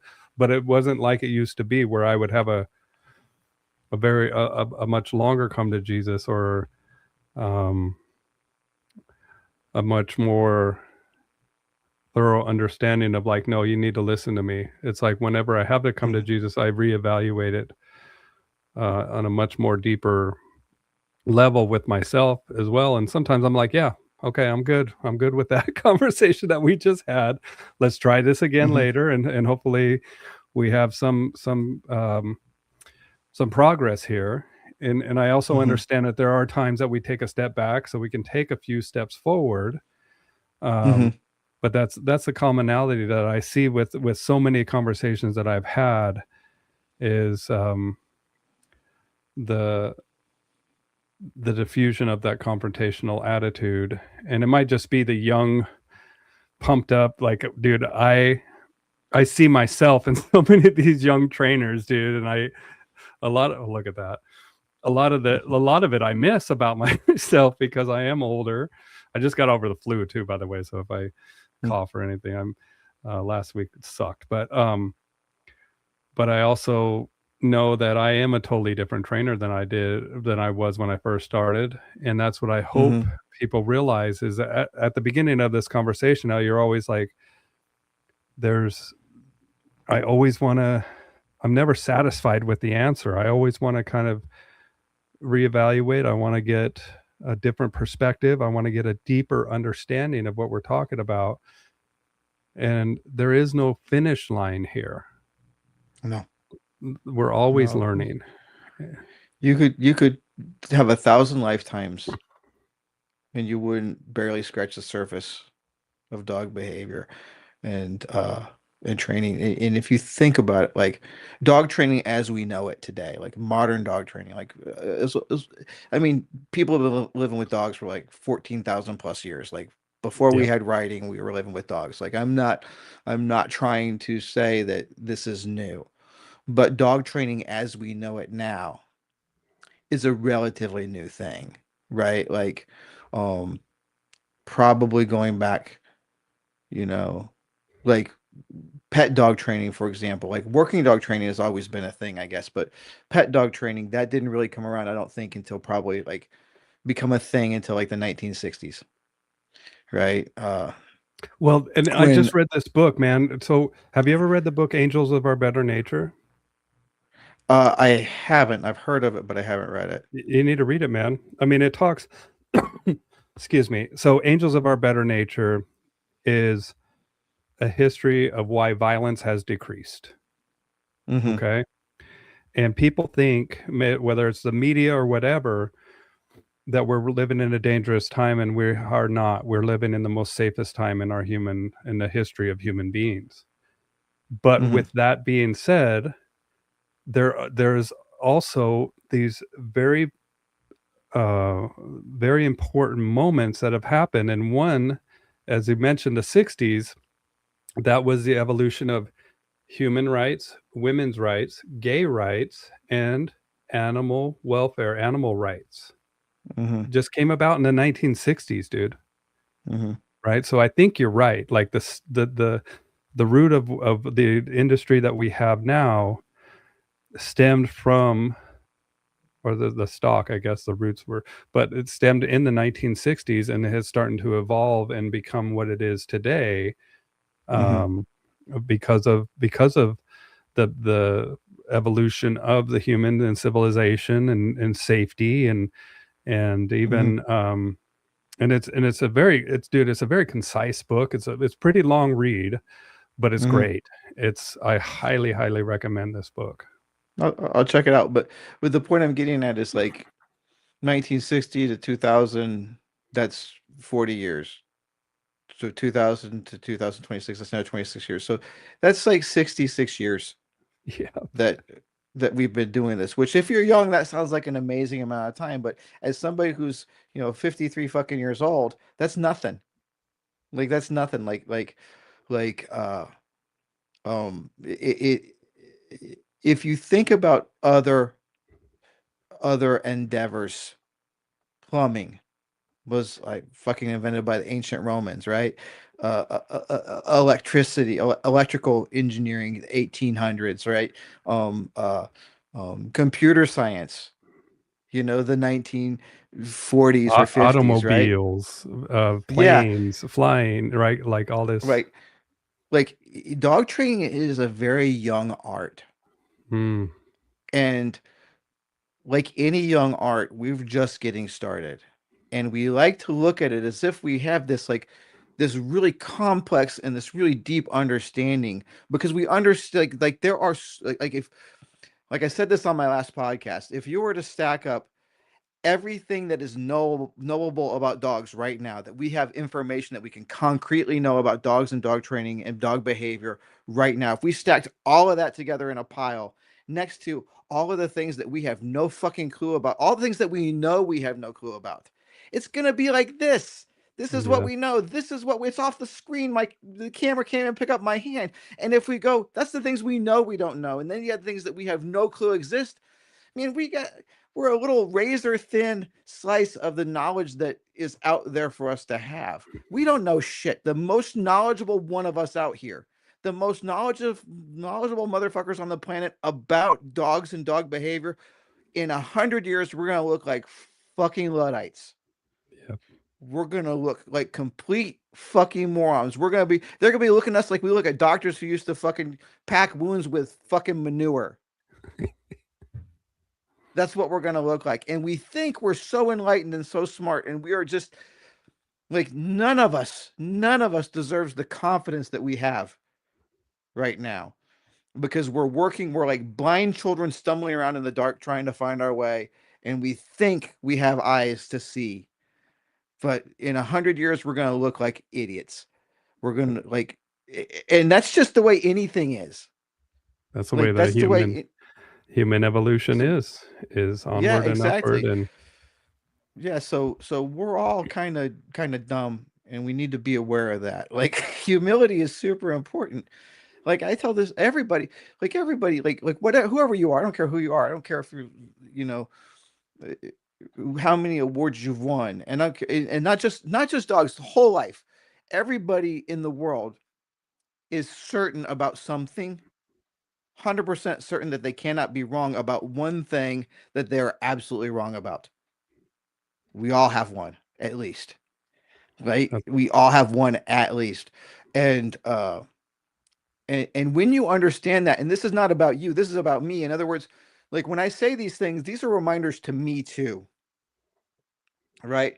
Like there's a man named Daniel Kahneman, and Daniel Kahneman has this unique thing, is he is the only psychologist to ever win a Nobel Prize for economics. okay. And that's because him and his friend Amos Tversky created the field of behavioral economics. It didn't exist until they did it. Now, the only reason Amos didn't get a Nobel Prize is because he passed away before they gave it to him, and they don't give those out posthumously. So Daniel Kahneman was the only Oh, one who he's got the Thinking award for Fast this. and Slow. I've read that book. Yeah, yeah, Yeah. and uh, uh, and so in that book, I love to share this because I really, that book was amazing. Yes, it's And if fantastic. it's a bit deep. If you want to, if anybody listening wants a more palatable, digestible version, there's a book called The Undoing Project, which is written about Tversky and Kahneman, which has a lot of the same material as Thinking Fast and Slow, but it is much less academic and much more digestible for people who don't want to go really deep into the nerd stuff. Um, but in the introduction to Thinking Fast and Slow, Kahneman says something to the effect of, it is not a matter if you read this book and you stop doing these things. I wrote the book and I still do these things, Yep. right? This is our nature. This is what we do. We try and simplify things even when it's unjustified to simplify it. So when I say these things, when I remind people of these failings and these flaws that we have in our thinking, I'm not trying to accuse you of it. I am reminding myself and anybody who happens to be in my vicinity that this is something that we all deal with. I'm not above this. I am not beyond this. And one of the things that frustrates me a lot is when I talk to people, they say, "Oh yeah, I have, I've worked through all my logical fallacies. I've worked through all of my biases." No, you haven't. And the fact that you think you have tells me, like C.S. Lewis one time said, there's no sure sign that somebody lacks humility than them thinking they are humble enough. Mhm. Well, Right? that's even talking with my priest. I like that. That's a sign of pride, right? Which is the number Mm-hmm. one. But yeah, I pride myself on my humility. I'm the king of humility. you really. Like, I'm just joking. I wanted to have a shirt made that said "more humble than you." I thought Well, I think I that just that goes back to what I was saying. Like the most powerful thing that we can say as an individual is, "I was wrong." mhm. Right? Humble yourself to know, like, dude, do you really know this? Are you there? Yeah. Is there something about this that maybe you are wrong? And So that's what so I when love I about debate too. yeah, so when I was a teen, I was in a 12-step program for drug abuse. Okay. It wasn't AA. It was not AA. It was Palmer Drug Abuse Program. It was pretty local to Texas. I don't know if they ever got out of there. Uh, but they had like all 12-step meetings. Before the meeting, they would read the 12 steps, and they had, "Oh, hey Jay, what's going on? What's We up, Jay? talked about you before." Yeah. um Quite a bit, actually. Your name's come up a lot in this one. uh but they would have this, they'd read this, every 12 step has these series of things they read at the beginning. And one thing that they said that I will never forget, because I heard it so many times, but It really, really hit me real hard. And it was honesty is the freedom from self deception, willingness to admit wrongs, and fairness in our dealings with others. But that first part hit me real good. Honesty is the freedom from self deception. Wow. Mm. What a motherfucker that is, right? Freedom from self deception. Before you can be honest with other people, you have to be honest with yourself. You gotta literally be able to, you gotta be free from your own, because I can't tell you the truth if I don't know the truth, Yeah. right? Like I was my last relationship when it was breaking up. There's this whole thing. I don't want to, spill too much tea. I don't want to um, put anybody's business out there, even my ex's. But there was something going on, and she was lying to me about it, and I was really perturbed by it because I knew she was lying,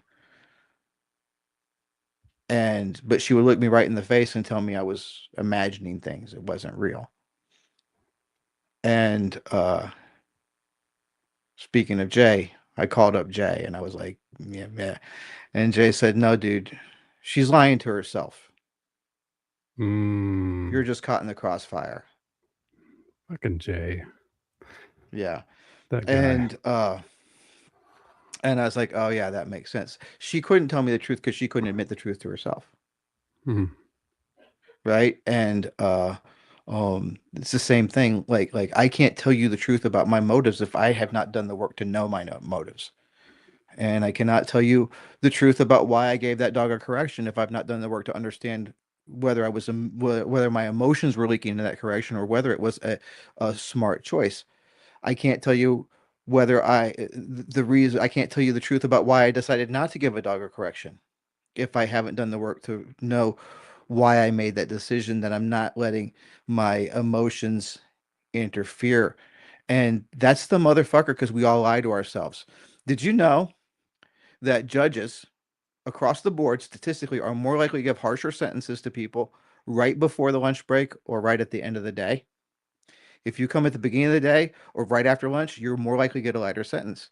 Now, Interesting. I promise you that if you put these judges into a lie detector and ask them if they were giving, if they were letting their hunger or their mood affect the sentences, they would all tell you No. no, and they would all pass the lie detector test. They don't know why they're doing what they're doing, and therefore they cannot do it freely or with the integrity we're talking about. If you will not do the work to understand why you're applying a different standard to this person and that person, or to this dog or that dog, then you do not know. You can't be honest about what you're doing to that dog when their client asks you why you did that. But we all know this fundamentally, emotion drives behavior. And if we're not really honest about our emotions, if we're not really honest about where we're feeling, what we're feeling, and how that affects our judgment, we can't compensate for that. You Yeah, we know, don't know. We like, don't know what we don't know, and it's just like, how do you distill that, right? mm-hmm. Um, how do you know if you're lying to yourself? How do you know? Emotional. I mean, there's emotional signs. There's dysregularity. There's lots of. That's just such a rabbit hole, dude. Of like Yeah, how do we uh, get to the core I of ourselves, right? I tend to default at I'm probably lying to myself. Mm. Like I tend to default that if I think, let me phrase that. If I think I am really clear, I default by assuming that I'm not as clear as I think I am. Mm.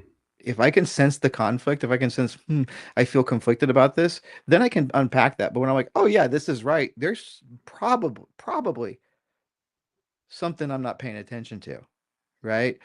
Um, but I think a lot of it comes down to like we said before, like you do the math ahead of time. You understand what the parameters are. When is it okay to cross this line and when is it not? Like, um, and if you understand that, like, we'll just say something as simple as an e-collar, right? I shouldn't say simple because good e-collar work is incredibly complex, but you know, if you are out with a dog and you got them on a 50-foot line and you're working the e-collar and they're caught up in the scent and you say here and you tap the button and they don't look up at you. Like you have hopefully before that moment, you've already decided what your next step is. How many times do you tap that button before you escalate? And what is your process of escalating? Because me, the next step is I hit the vibe, right? If the Yep. vibe doesn't work, I hit the boost. My boost is set at 10 points, right? If the boost doesn't work, then I start walking, I start Ratcheting it up. moving, right? But I have a process that I use. And because I have a process that I use, that prevents me, or I should say, reduces the likelihood that I'm going to have an emotional response and let any frustration I'm feeling get out. But that's the other thing too. I have developed a hyper awareness for my own sense of frustration. Like if I feel my jaw start to clench when I'm working with a dog, I put them away right away. I'm done. That lesson's over. I don't just power through. I don't go, oh, I gotta finish this. We're done.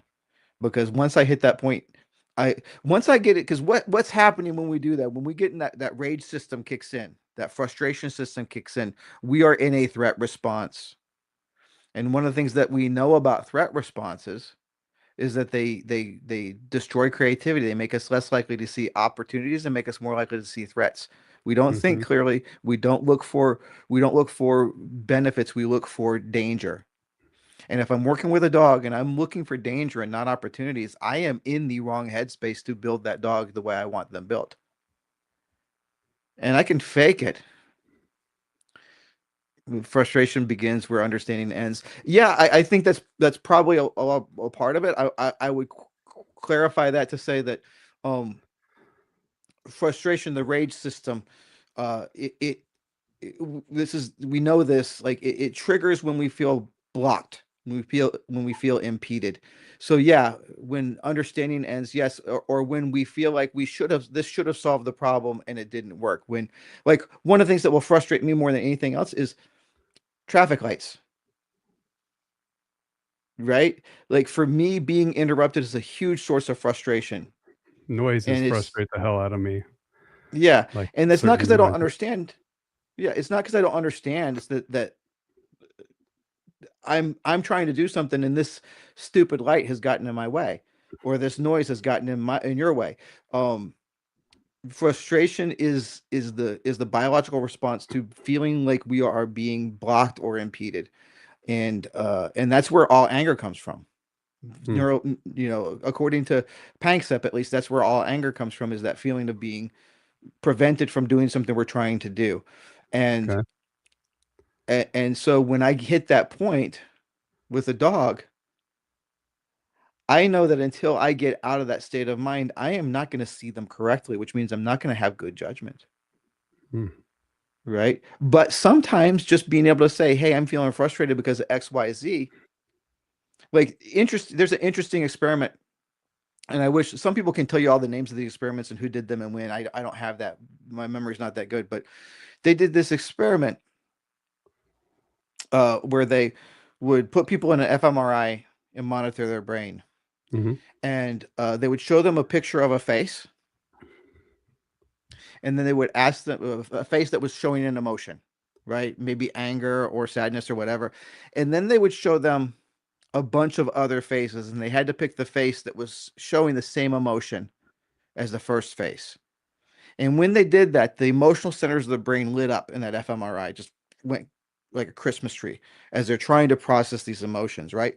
But then the next round, they had them try and pick the emotion from a list. And as soon as they started looking at the list, the Christmas tree went dark and the rational centers of the brain lit up. Okay. So when you're trying to find the name for an emotion, it brings you out of that emotion. Makes sense. Right. So if I start to feel my jaw clench, I start to feel my shoulders tense up. And one thing that I think is super important talking about, development, personal development, being aware of where you feel things in your body, like where the emotions present in their body. Like when I get frustrated, I feel it here,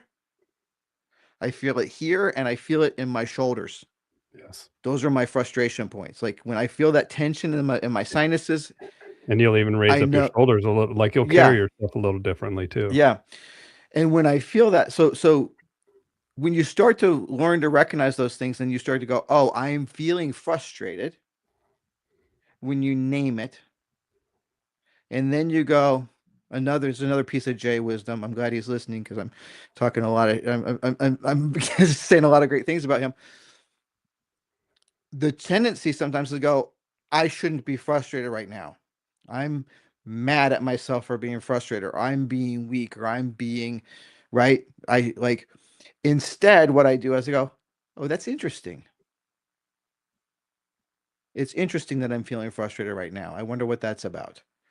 And when you hit that point, it doesn't make the frustration go completely away, but it gets my body out of that feedback loop. Get you into an observer role as well instead of the Yeah, participant. Like it's kind of puts exactly. you, at a 30,000 foot view of like, oh, this is Hmm. interesting. What's, and Yep. then like the fast, And, like the initial fast thinking and versus the slow of like, okay, now let hmm. me slow down and look Hmm.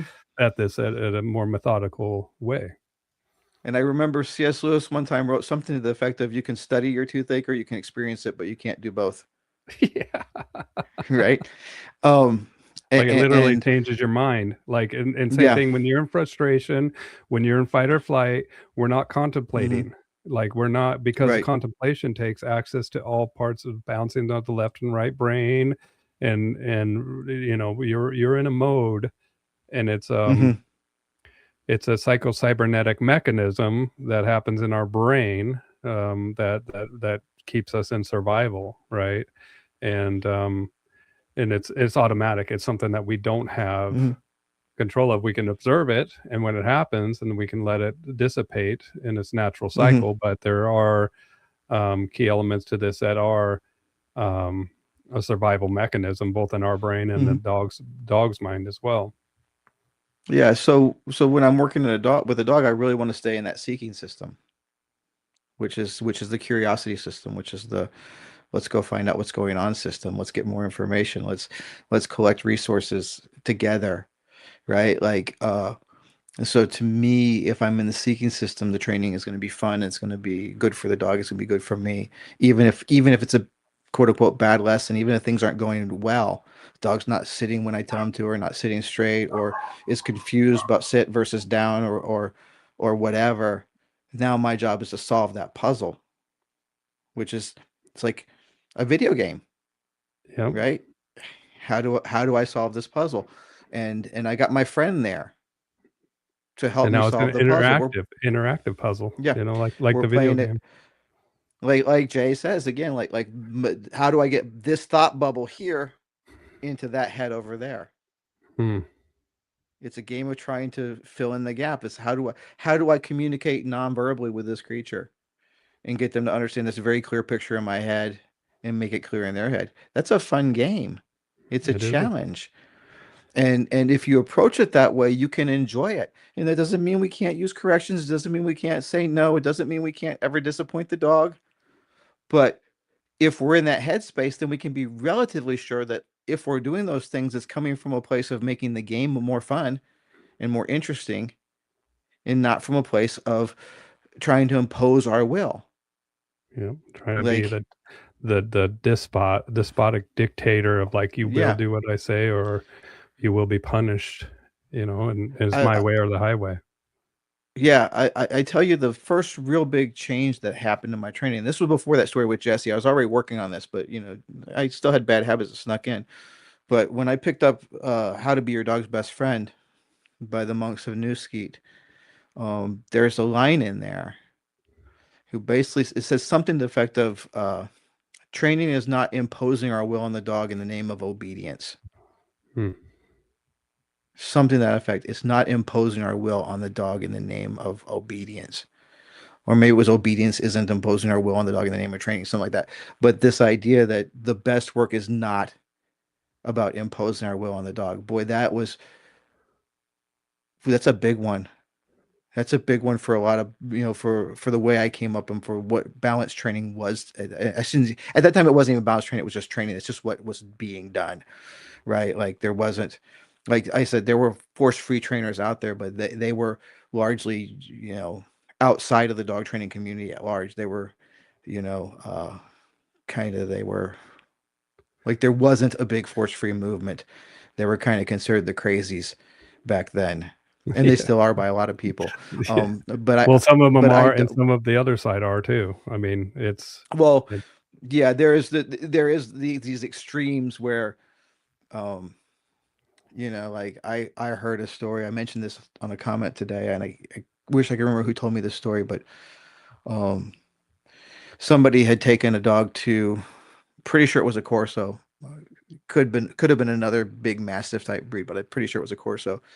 Taking it to a very well known, a very popular trainer, not somebody that I associate with, um, but for aggression issues. And this guy slapped the knee collar on the dog and kept going up in the levels for 10 or 15 minutes or so. Couldn't subdue the dog with the collar. Told the owner the dog was untrainable and needed to be euthanized. fuck. Um, and then they found a good trainer, and from what I understand the dog is doing well. Um, and that's somebody who absolutely thought that they knew what they were doing. It was 100% certain that if like, because there's a mindset in the balance community, there's a statement that they'll say, which I think is categorically untrue, but uh, a lot of people still believe it, and that is this idea that you cannot stop a behavior without punishment. And the reason that statement exists, the reason people believe that is because what's the definition of punishment? To stop. It's something Right. that reduces the likelihood that a Right. behavior will be repeated, Right. right? So so you go, well, then that means if something makes a behavior less likely to be repeated, then it must have been punished, right? But if you think about it, you know, um, you have the option between dial up and high speed Wi-Fi. Which you're going to choose? My high speed Wi-Fi. Yeah, but it's not like you were ever punished for using dial up.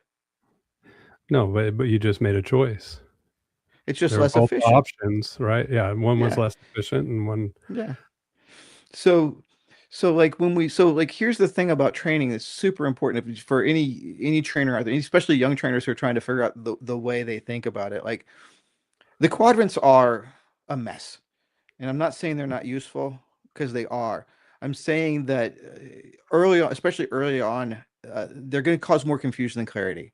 Like there Yes. reaches a point where where they create clarity, but early on they create more confusion than clarity, and it takes a long time to get over that. So I don't like to think about it. I don't hardly ever talk to my clients about quadrants. And if I do, there's Never. a very specific reason. Um, but what I do talk about is this, that there is only one behavior rule in the whole world, one law of behavior that every being on the planet will always follow. And I don't believe we really have a choice about it. And that is every being on the planet will choose the path that they believe will be most rewarding. Okay. Now, sometimes people say, "Oh, well, you know, it's not rewarding for me to give my money to a charity or tithe my 10% to the church." Maybe it's not, but it's more rewarding than keeping it to yourself and feeling guilty about it, right? I Oh, think it's it's rewarding. not. Well, but you know, see what I'm saying though? Oh, it's not rewarding for me to get up and go to work when I don't want to, just because my team is Or counting work on me. out, or yeah. Yeah, but it's more rewarding than the alternative, like because it's important to me to be somebody people can count on. So I would feel bad about not doing it. So we're all doing with the thing we think is going to be the most rewarding. When that drunk driver thinks he can probably get home in his car, that's the path that he thinks is going to be more rewarding, because that's better. That seems better to him than getting a taxi or an Uber home and then having to get an Uber back to the bar the next day to pick up his car. Like, he's wrong in most cases. He's wrong, but he thinks that his perception is, this is my smart choice. This is my most rewarding choice. So with that being the one law that we recognize, that we live with, then we have to understand that our job as dog trainers is to shape or help the dog shape their perception of what the consequences, what the outcomes of different choices are going to be, so that the choice we want present to them, we want that to be the obviously most rewarding choice. Now, this is where it gets, so when you look at the quadrants, then it becomes really simple. Well, okay, I want to make something less rewarding, I add punishment. I want to make something more rewarding, add reinforcement. That is the most ham-handed, surface level view of it at all. Like, that's true. That's absolutely true. If I want to make something less rewarding, I make it more painful. Yes, absolutely. Or I make it more unpleasant. I make it cost more.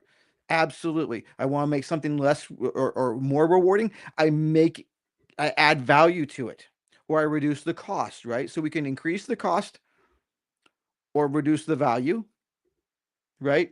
We're adjusting value judgments, though, right? I make it cost more, or I make it feel less enjoyable some way, right?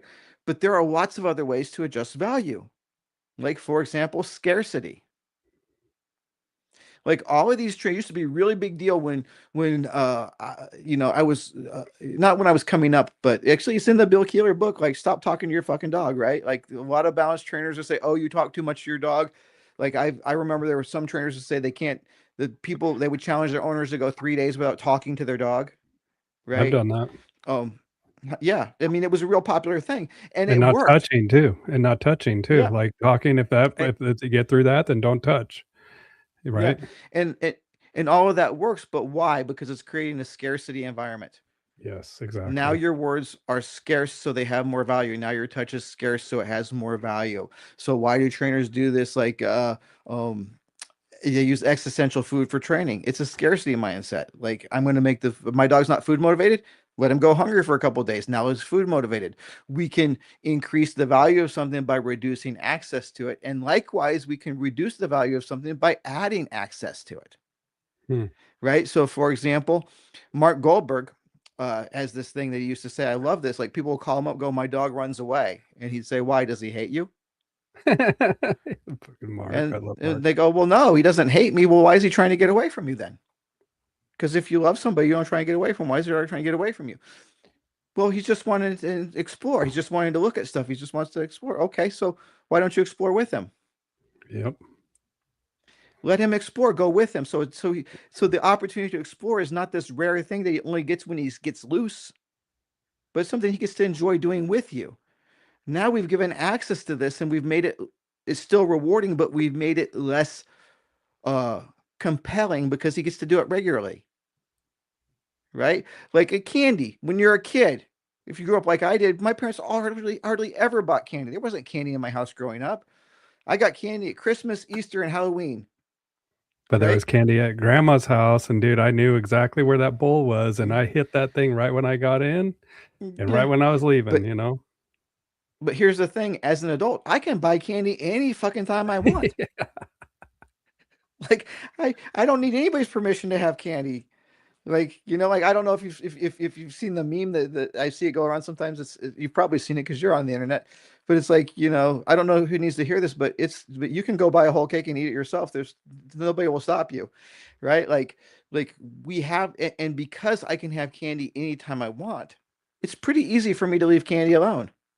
Like, Yep. I go to grandma's house, I don't run to the candy dish. It's pretty easy for me to, right? Another analogy that I like to use for this is like, let's say you're going to visit your friend of yours is having a party, right?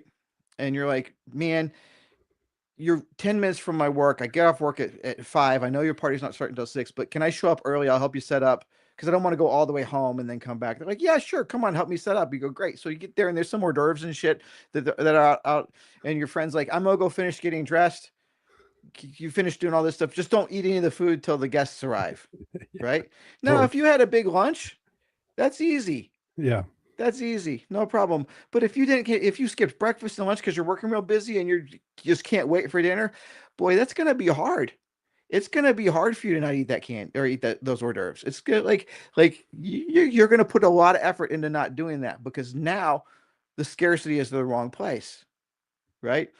And so one simple way we can adjust behavior without resorting to punishment is adjusting the perceived value of it by adjusting scarcity, right? We have And that available to us. adjusting the environment, and Mm-hmm. and that's one thing that we can do is, Mm-hmm. and that's also taking that observer role that we were talking about earlier and Mm-hmm. observing the Yeah. environment.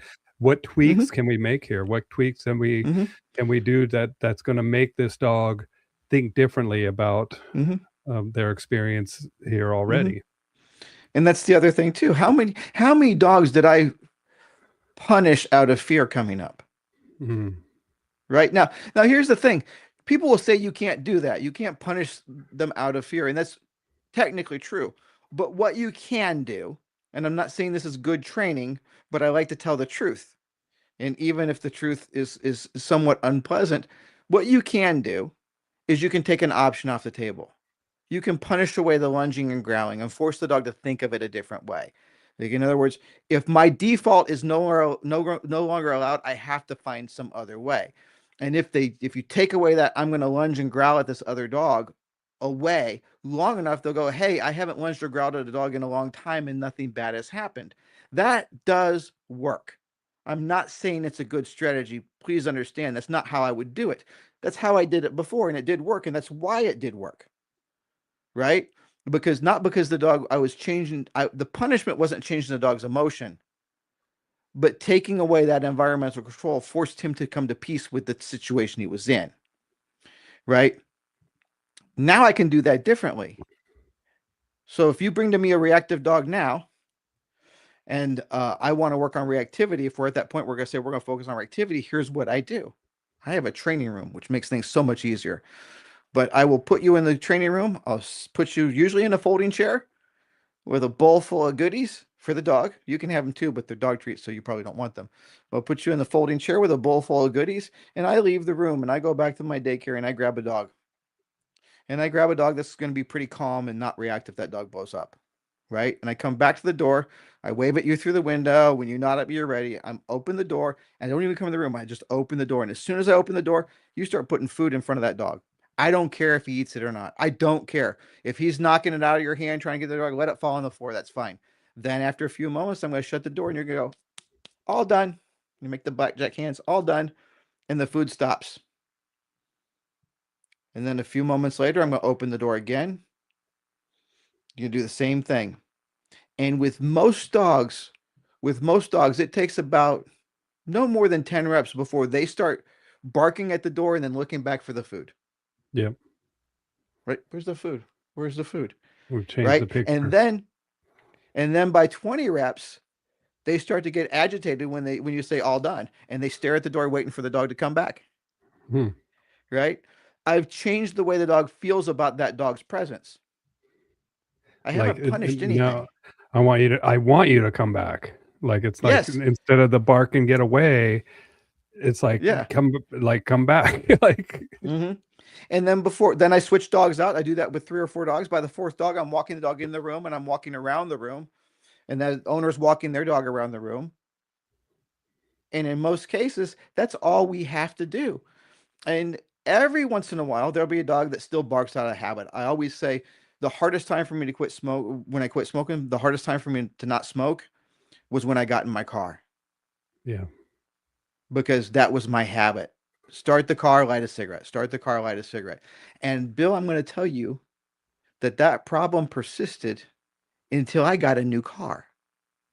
Yep. I never got in that car and didn't want to reach across the dashboard for that pack of cigarettes. It was never there.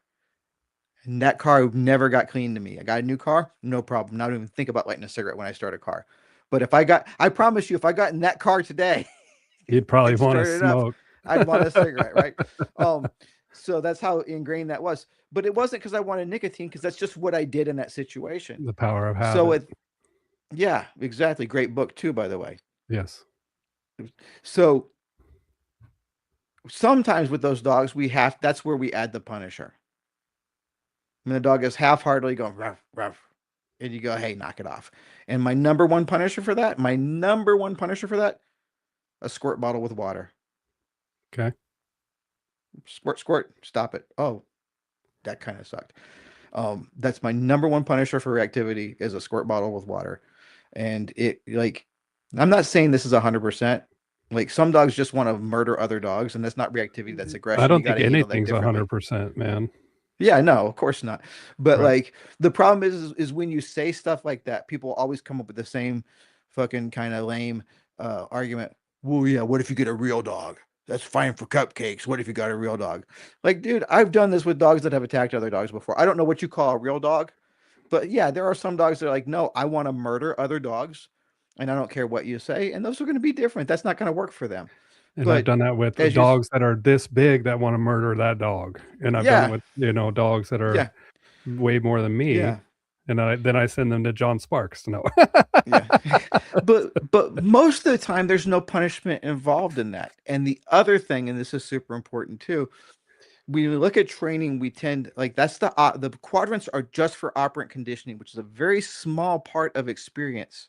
I can't stress that enough. Operant conditioning is a very small window of what makes dogs dogs. Like what we Okay. do day to day throughout the day with our dogs has a lot more to do with their choices than what we do in the training room when we're orchestrating situations for them, Dude, I got this right? book too, by the way. I'm Hmm. looking for it, but yeah, why you speak of that though? But so like I feel weird talking when you don't have your headphones on because you can't hear me. But Because you um mentioned operant conditioning, and when I uh-huh. was hanging with Ivan, dude, Hmm. and Ivan and I are going to come on this about Hmm. the Handbook of Operant Behavior, but this book is freaking arduous Wow. as hell. But just Yeah, like it you looks like it. said, man, and this is a college textbook, but this is just like what you said. This has to do with pigeons, rats, Hmm. not just Hmm. dogs, right? But Hmm. probability of eating, post time eating. But just like what you said, these are Yeah. limited. Operant Hmm. conditions are Hmm. limited, and they're mapped very easily as well. Yes, exactly. And so I do want to look at that book at some point in time. That looks like it will make my head hurt in a good way. It's a Um, good book. but but like so I always say that there's four things that dogs need to learn. Four things that dogs need to learn to live well with people. And the first one is they have to learn to be bored without making Yes, boredom someone else's problem, right? I love And that. by the way, these rules are true for any being that wants to live with other beings. Like this is again going back to this whole thing about society we talked about before. These are things that you have to do to be a good member of any community, Yes. right? You have to be able to be bored without making boredom become someone else's problem. Like I always say that one of the most valuable things that my parents ever gave to me was dragging my ass to church every Sunday from birth until I was 17 years old and could say I don't want to go anymore, and they would respect that. Not because of the great religious instruction I got there. It was a Catholic mass. There's no instruction there. Like Yeah. to a kid, it's stand up, sit down, So kneel. Like bored. Me too. And like when I was a kid like in Catholic mass. right. But what I learned was be bored and tolerate it. Don't fuck around and make and distract other people with your boredom. Like I got good practice at that, and that has gotten me through so many airplane rides, car trips, and board meetings. Like it's super valuable. So that's the first thing. Be bored quietly and without becoming a problem. Second thing, you have to resist temptation, or as Sapolsky puts it, make the hard choice when the hard choice is the right choice. Right? You have to be able to do that. Third, you have to be able to regulate your emotions because guess what? You're not going to be able to do the second for long if you're not regulating your emotions. Because the more emotionally aroused you Or are, the the less first. impulse control you have. Huh? Or the first. Yeah. Or the Good first, point. right? Yeah. Good point. Because the more emotionally aroused you are, the less impulse control you have. Literally the parts of the brain that are responsible for making good choices get less blood flow as your arousal level goes up. Physiologically, you lack the capacity to control yourself at higher, and at some point in time, that shit just shuts off completely. Right? Mm-hmm. Like because you're in a full-blown stress response and now you no longer have the ability to self-regulate, and that's biology. That's not willpower, man. That is biology. That's And right. but speaking of willpower, willpower is a finite resource. right? Because the brain is a physical organ that is ruled by the laws of physics and chemistry, right? It needs energy to function. And in most cases, that energy is glucose. Now, if you're in a ketogenic diet, it's ketones. But assuming we're not putting our dogs into ketosis, they're running on glucose, right? And you can put people in stress tests or concentration tests, and you can see their glucose levels drop as they force themselves to concentrate. That's People do right. not realize what a high energy consumption willpower is. Like they don't realize that, right? And people like to believe they have infinite willpower. Like we like to believe we can just dig deeper. So if there's a guy hanging up by a bar over a chasm, we all know sooner or later he's going to fall down. Some of us might know that it's because his fingers no longer have the neuro or the chemical ADP in them to keep contracting those muscles. But you don't have to know that. You know, at a certain point in time, those hands are going to come loose no matter how bad. When he falls, nobody's going to go, yeah, he didn't want it bad enough. He didn't try hard enough. Like Yeah. we're going to assume that there's a physical limitation to that. But when it comes to our brains, like you see people, I've been in this situation before. I think most people have. You're having an argument with somebody that you love, somebody you care about, and you hear shit coming out of your mouth that you know you shouldn't be saying. Yeah. And you're like going, shut up, dude, shut up, stop talking. And still, bleh. And you're watching in horror as you're saying things that you know you're going to regret saying. Right. And then what happens in the morning? You go, oh man, you wake up and you go, I'm so sorry. I didn't mean it. I don't know what got into me. I'll do better in the future. I should have tried harder. And what that says, this is the interesting thing. People are more willing to believe that they chose to be mean and cruel to somebody they love than to even entertain the idea that they were not in full control of their faculties at that moment. We feel better about ourselves knowing we hurt people we love than we do believing that our willpower was in any way infringed upon by our biology. That's fucked up. Like It that's is. fucked up that we would rather think we're an asshole than to think that our willpower was in any way affected by our biology. But it is. Willpower is a finite resource and you will run out of it. And the higher your arousal, the more of that glucose you're going to burn trying to do that. So if they can't self-regulate, they cannot keep making the right choice when the right choice is a hard choice for as long. So they learn to self-regulate. I love it. The fourth thing they need is they need to be able to read the room. And this is J-Jack right here, the windows. His windows theory. Fucking amazing, life-changing shit if you fucking grasp Yeah. it. Right? So Windows of opportunity, window yep. learning what window are we in right now, right? And even Yeah. And how do I move from one window to the next? that's right. Right? Super valuable stuff. If your dog has all four of those things, they don't need anything else, right? But if you give them all four of those things, then when you are confronted with that situation where you want the behavior to stop, a lot of the times it's already stopped. You don't have to do anything to make it stop. Dude, I'm looking It's at it and already it's it's burr. Like that's beat because it's board, resist, regulate, and read. So burr. So you can That's interesting. Honestly, I've been trying to think about a way to thank you, Bill, because I've literally I was taking notes about how I can create that. Yeah, Chad's So I burr like that. method. Yeah, Yeah. I love it, man. I mean, the board, Yeah. and I think that that's a huge problem right now, man. I what was the book I just read? Dr. Melanie recommended it to me. Here, let me see, because I was messaging her. So two things too, man. Like after this, let's not get on another tangent because I got to get to these comments. We got a ton of comments that we never got to, but and then I want to get to your comment earlier today. Okay. Comfort crisis. So bored.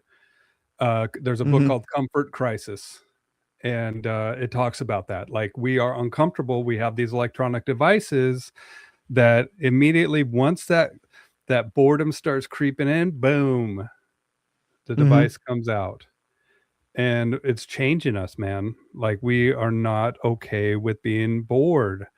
And we need that. And I think that maybe this is something that is in the new generation with technology being at the forefront is that and dude, we have all these shorts. I love TikTok, man. I love these shorts. They're dude, Instagram shorts.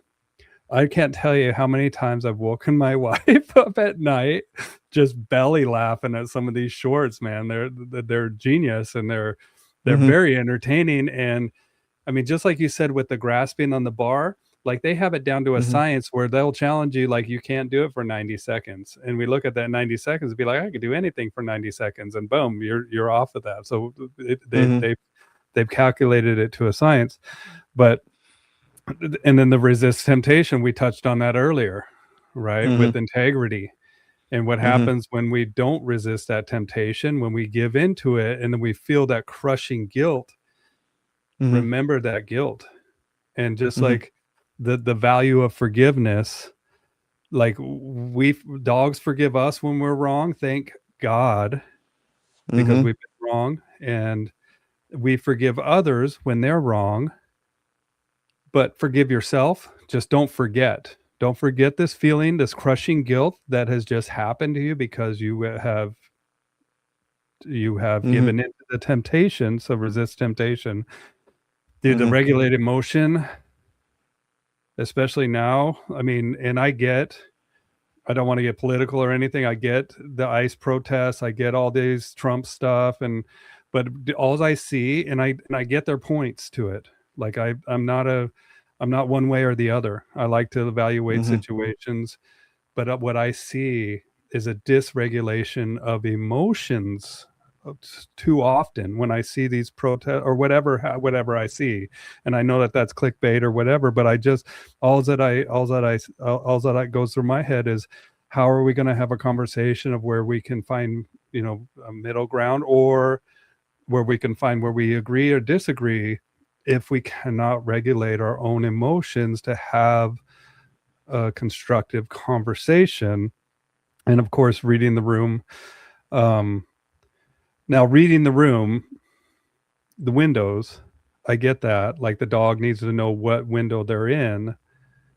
Um, and people, I guess, I mean, when you read a room, like it reminds me of, and we'll go back to church, right? Mm-hmm. There's things that happen in the church and there's things that happen in the parish hall.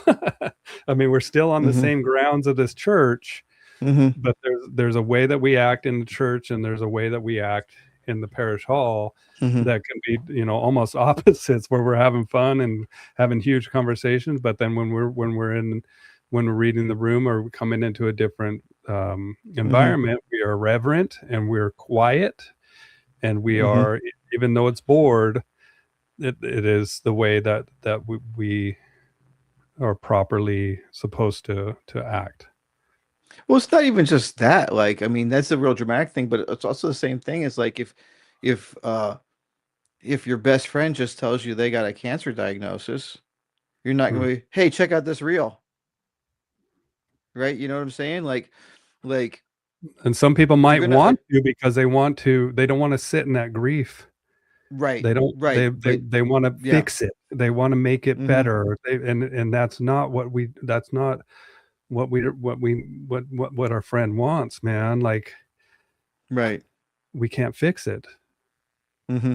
Exactly. Like we tend to go with these big ideas for, and I do the same thing. I tell people the same thing. You behave differently at a party than you do at a funeral, right? Right. Like I do the same thing. But so much of what we're teaching dogs is not you're at a party or a funeral. Yeah. It's so much smaller. The differences are so much smaller. Like you notice that again, like you notice that your friend is a little subdued. Without thinking about it, you match your energy level or you adjust your energy level to that. You go, something's wrong here. Let me figure out what's going on. You don't walk in, like, unless you're completely oblivious or rude, you don't walk in acting the same when you see that somebody's struggling. You know what I'm saying? You get respectful, you get concerned, you get like, and what we want, a lot of this is about the dog reading the subtle changes, not these big dramatic changes. Like, what do people talk about that they love about their dogs? Like, my dog knows I come home in a bad mood and they know to just come put their head on my lap, Yeah. right? They know. Like, it doesn't have to be these big changes, but reading the room is super important. And they can't do that if they're not emotionally regulated, right? Because with the thing is, most dogs, going back to resisting temptation, most dogs, impulse equals action. They Mm. think and act at the same time. I always say, your dog can't make good choices or bad choices if they can't make choices. And so needs to be a moment between impulse and action that we call reflection. Like I like the word reactivity gets a lot, not so much anymore, but when it first started becoming popular, old school dog trainers like, what the fuck does reactive mean? All dogs are reactive unless they're dead. Every dog reacts. Like, but reactivity is a human psychology term, right? It's a human psychology term, and it's the idea of having on almost involuntary response. The response is so emotional that the behavior is a reaction, not a choice. There's no reflection. So we're looking to add reflection into these dogs, right? Hmm. And so that you cannot resist temptation if you can't have they all tie together. But here's the point I'm getting with that: we can build all of that without ever having that dog that stooge dog in the room. Like, we can make that behavior go away without ever addressing it in many cases by giving the dog those four skills. And so you don't need punishment to teach those four skills. Not necessarily. Can you use it to help with that? Absolutely. Can you rely on it entirely? Yes, you can. That's what I did for a very long time. But can you do it without it? Absolutely. With most dogs in most situations, you can do it without using any form of what we call now negative punishment is different. You can use you're going to be using negative punishment, removing good Right. things, Taking making some. good things end. Well, you But did it with the dog. I mean, you did it with the dog in a way. I mean, and this is where, as a beginning trainer, this can get confusing because as a quadrants, if you but as like when you brought the dog to the door and then shut the door and took it away, right? mm-hmm. And in a Yep. degree, that could be negative punishment because we're getting a behavior to stop by removing something, Mm-hmm. Yeah. right? So So but my point is the strategy, like in the operant world, the only way to stop a behavior is with punishment. If you're going to break it down to the specific operant things, yes, but the world is bigger than operant conditioning, and we're looking for global changes, not acute changes. I'm looking to change the way the dog sees the world, going back to the idea of character. Like in the Keeler method of dog training talked a lot about putting character in the dog. And I yes, have a very complicated relationship with that book. Very complicated relationship with the book. I don't think I can speak about it clearly because there's so much of my history tied into it, and I have so many conflicting feelings about that book because it served me so well for so many years, but yet I try and read it now. I find so much of it so bad and so far from where I'm thinking now. So it's very hard for me to have a clear picture of it. But that idea of our training should shape the dog's character is still very much into what I do. What I have found now, though, is that I do not have to do that through being heavy-handed. I do not have to do that through being through so much pressure.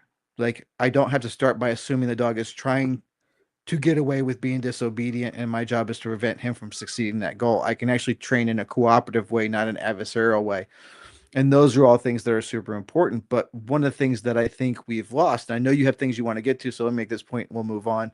okay, Um, but one of the things that I think we have lost as modern competitive flashy style obedience has become more popular, uh, as the operant model has taken over the obedience where we're trying to get these really flashy, precise, quick responses, we are losing something in that, which mm, is why we have so many good trainers now, excellent trainers, who don't believe obedience is valuable for behavior modification anymore. And the reason is not because obedience is not valuable, it's that their approach to obedience is not teaching those four things.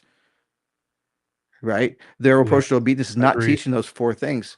The way that I teach obedience is designed specifically to teach those four things. And the I want to do it in a cooperative way, in a way that's fun for the dog. But if I have to choose between a flashier, faster sit and a dog who understands how to read the room or understands how to be bored, I'm going to choose the one. I'm going to make the choice for the dog to learn to be bored rather than learn to be flashy. But if Yeah, my goal is to have the most crisp, the most perfect, the most beautiful obedience in the world, I'm going to make the different choice. And there's nothing wrong with that choice. I'm not saying that's bad or that's not good or that's something you shouldn't do. But no, when you make that choice, you make that decision for a pet dog, you're going to have to find a way to put that in elsewhere. Yeah, there's trade-offs. There's trade-offs for Mm-hmm. whatever choice you make, and Yeah. an operant is in an acoustic chamber. Essentially, it's like you said, acute, right? Where we're Mm-hmm. looking at a more global, um, existing in the real world, not an Mm-hmm. acoustic chamber with our dog. Yeah. Yeah. Okay. And speaking of which, my dog back here, I don't know if you can see her. She's just making these groans. Yeah, yeah. She's like So you making. know how She's like, you know oh my gosh, they're so you want to know how bored. stupid I am, Bill? This is how But stupid I am. I started looking, like trying to see the see the screen at a different angle to see around you, and like an I'm idiot. as Like, I'm putting the screen down, I'm hitting my power button too, so I don't. yeah, I was about ready to shut you off, but yeah, yeah, that's. yeah. But she knows that I do these things, and she's just like, man, this guy keeps talking. But the dogs were out there eating too, so she's like laying there like Mm-hmm. a little whine. But let's get to this comments, and then I want to get to the comment you Okay. made earlier. But dude, I Okay. love this. Board, resist temptation, regulate emotion. I couldn't agree more.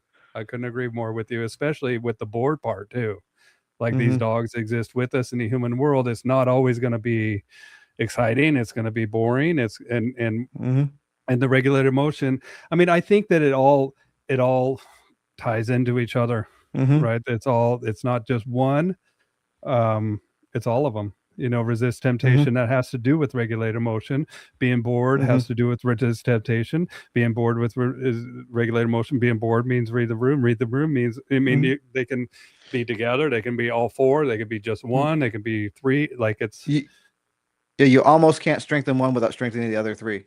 yeah, you can't. Yeah, I love it. And then I'm gonna I'll see if I can put up a link to this book. I think it's $100, but it's, I mean, Werner. Here, I'll put it back up here, you guys. I Handbook can't of recommend operant this book. conditioning. Yeah, I'll send you a link to it, Chad. Okay, appreciate it. But Ivan and I are going to get into this book when Ivan's coming on, and then the other live stream I'll be doing here real shortly, you guys, on the 9th of March, is we're going to be talking euthanasia with a veterinarian that provides in-home care that I have utilized many times for my clients here. Her name's Dr. Sarah. She's an amazing person. And I'm like, look, we need to do a live stream about this. So we're going to be talking about end of life care for dogs, palliative care, all that stuff on the 9th. And then I'll let you guys know when I'll be talking to Ivan again.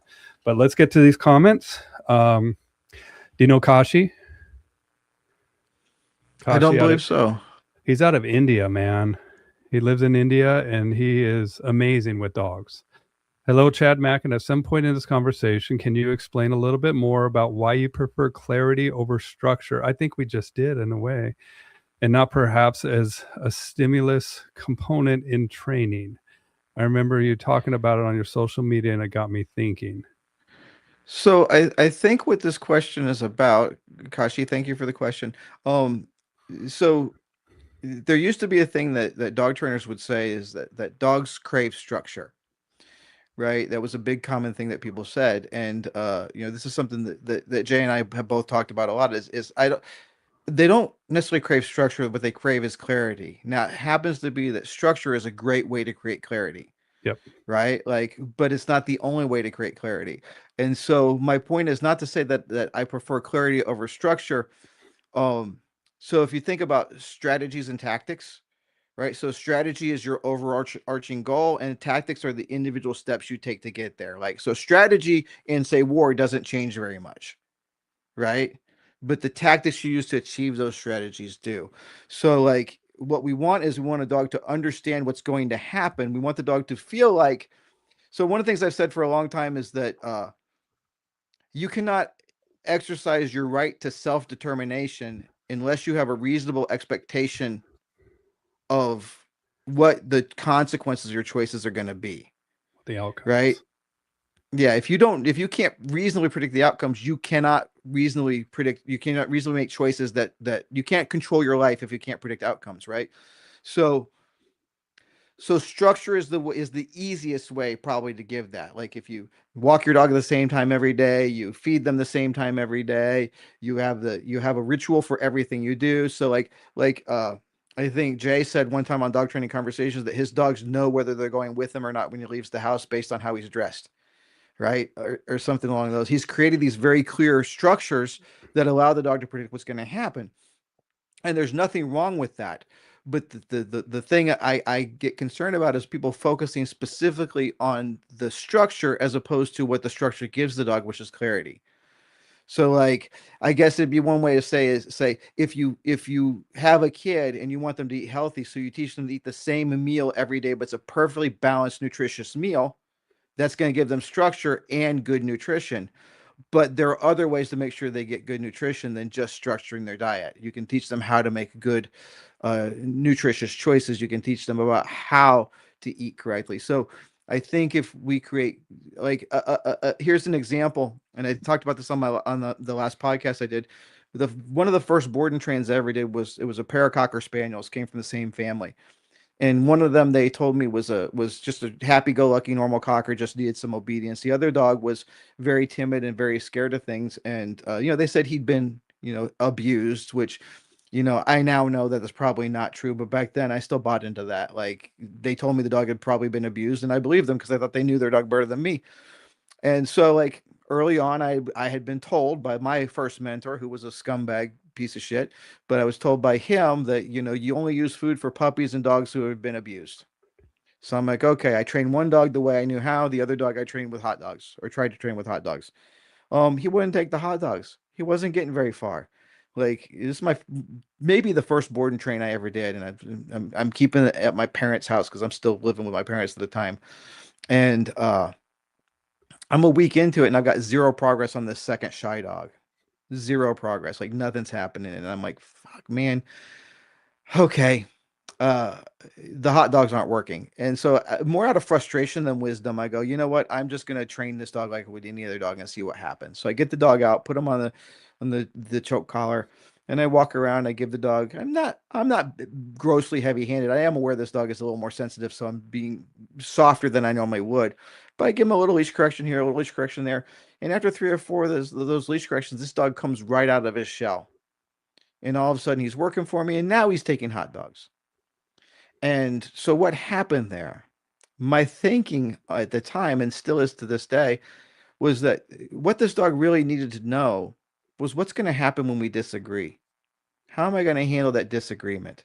And if I show him that I'm going to handle that in a way that is fair and clear, he goes, okay, I can work with you. So that was a case where I didn't have structure, but I created clarity. He understood what his choices were, and he understood what the consequences or the outcomes of that choice would be. And he went, I can live with that. And so I think that there's nothing wrong with structure. I just think structure is a means to an end as opposed to the end itself. Well, and I think structure is a So means to clarity as well, yeah, right? exactly, exactly. It's just not the It's one of the emphasis, right? The emphasis yes, should be on the clarity, not the structure, right? right. Because if you rely too much on structure and then the structure goes away, then what, man? Like we have Mm-hmm. a problem because now this dog has Yeah, relied so much on the structure and not enough on the right. clarity that they fall apart. Yeah. So as long as you're using structure to create clarity and not just thinking structure is the thing the dog's craving, then you're cool. Cool. Jessica was here. Love you, Hi, Jess. Jessica. And God bless your George, man.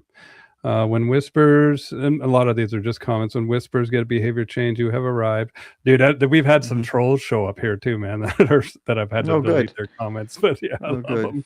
Root of behavior mod genius. Welcome, dog walk Mm-hmm. rehab from YouTube. We got a lot of new listeners from YouTube. That thank you for being here, you guys. I don't ever teach like necessary. It's insulting. What unnecessary? Like sit down. Okay. That's their indication of terror. Okay, J Jack's here.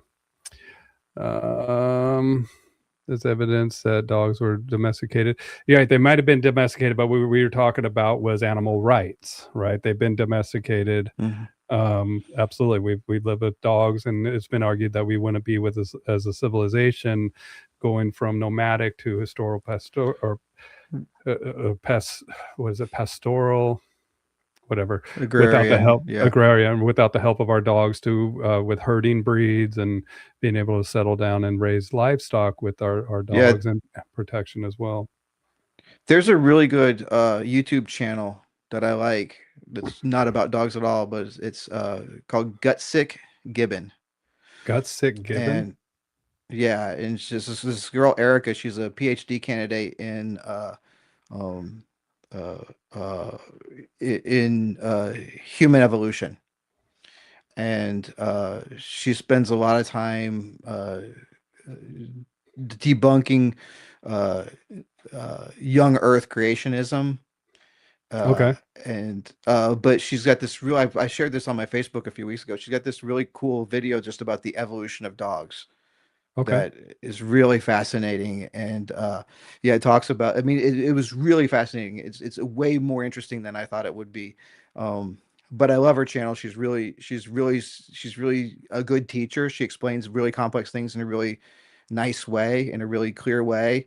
And even when she has these debates with these young Earth creationists, like she's never mean. Rarely. Sometimes she's a little mean, but she one of the things she says is that she meets them on their terms. She takes their claims seriously and evaluates them seriously rather than just writing them off. And uh, I really enjoy her content. So there's a free plug for her. She's got way more followers than I do, but there's a great video. She has a great video on the evolution of human and dog together, the co-evolution of human and dog. It's the domestication of dog. It's really, really fascinating. I put up a link to So, that video in the comments down below. I found it. okay. Awesome. John was here with us. We have people from Hey, Germany. John. Wow.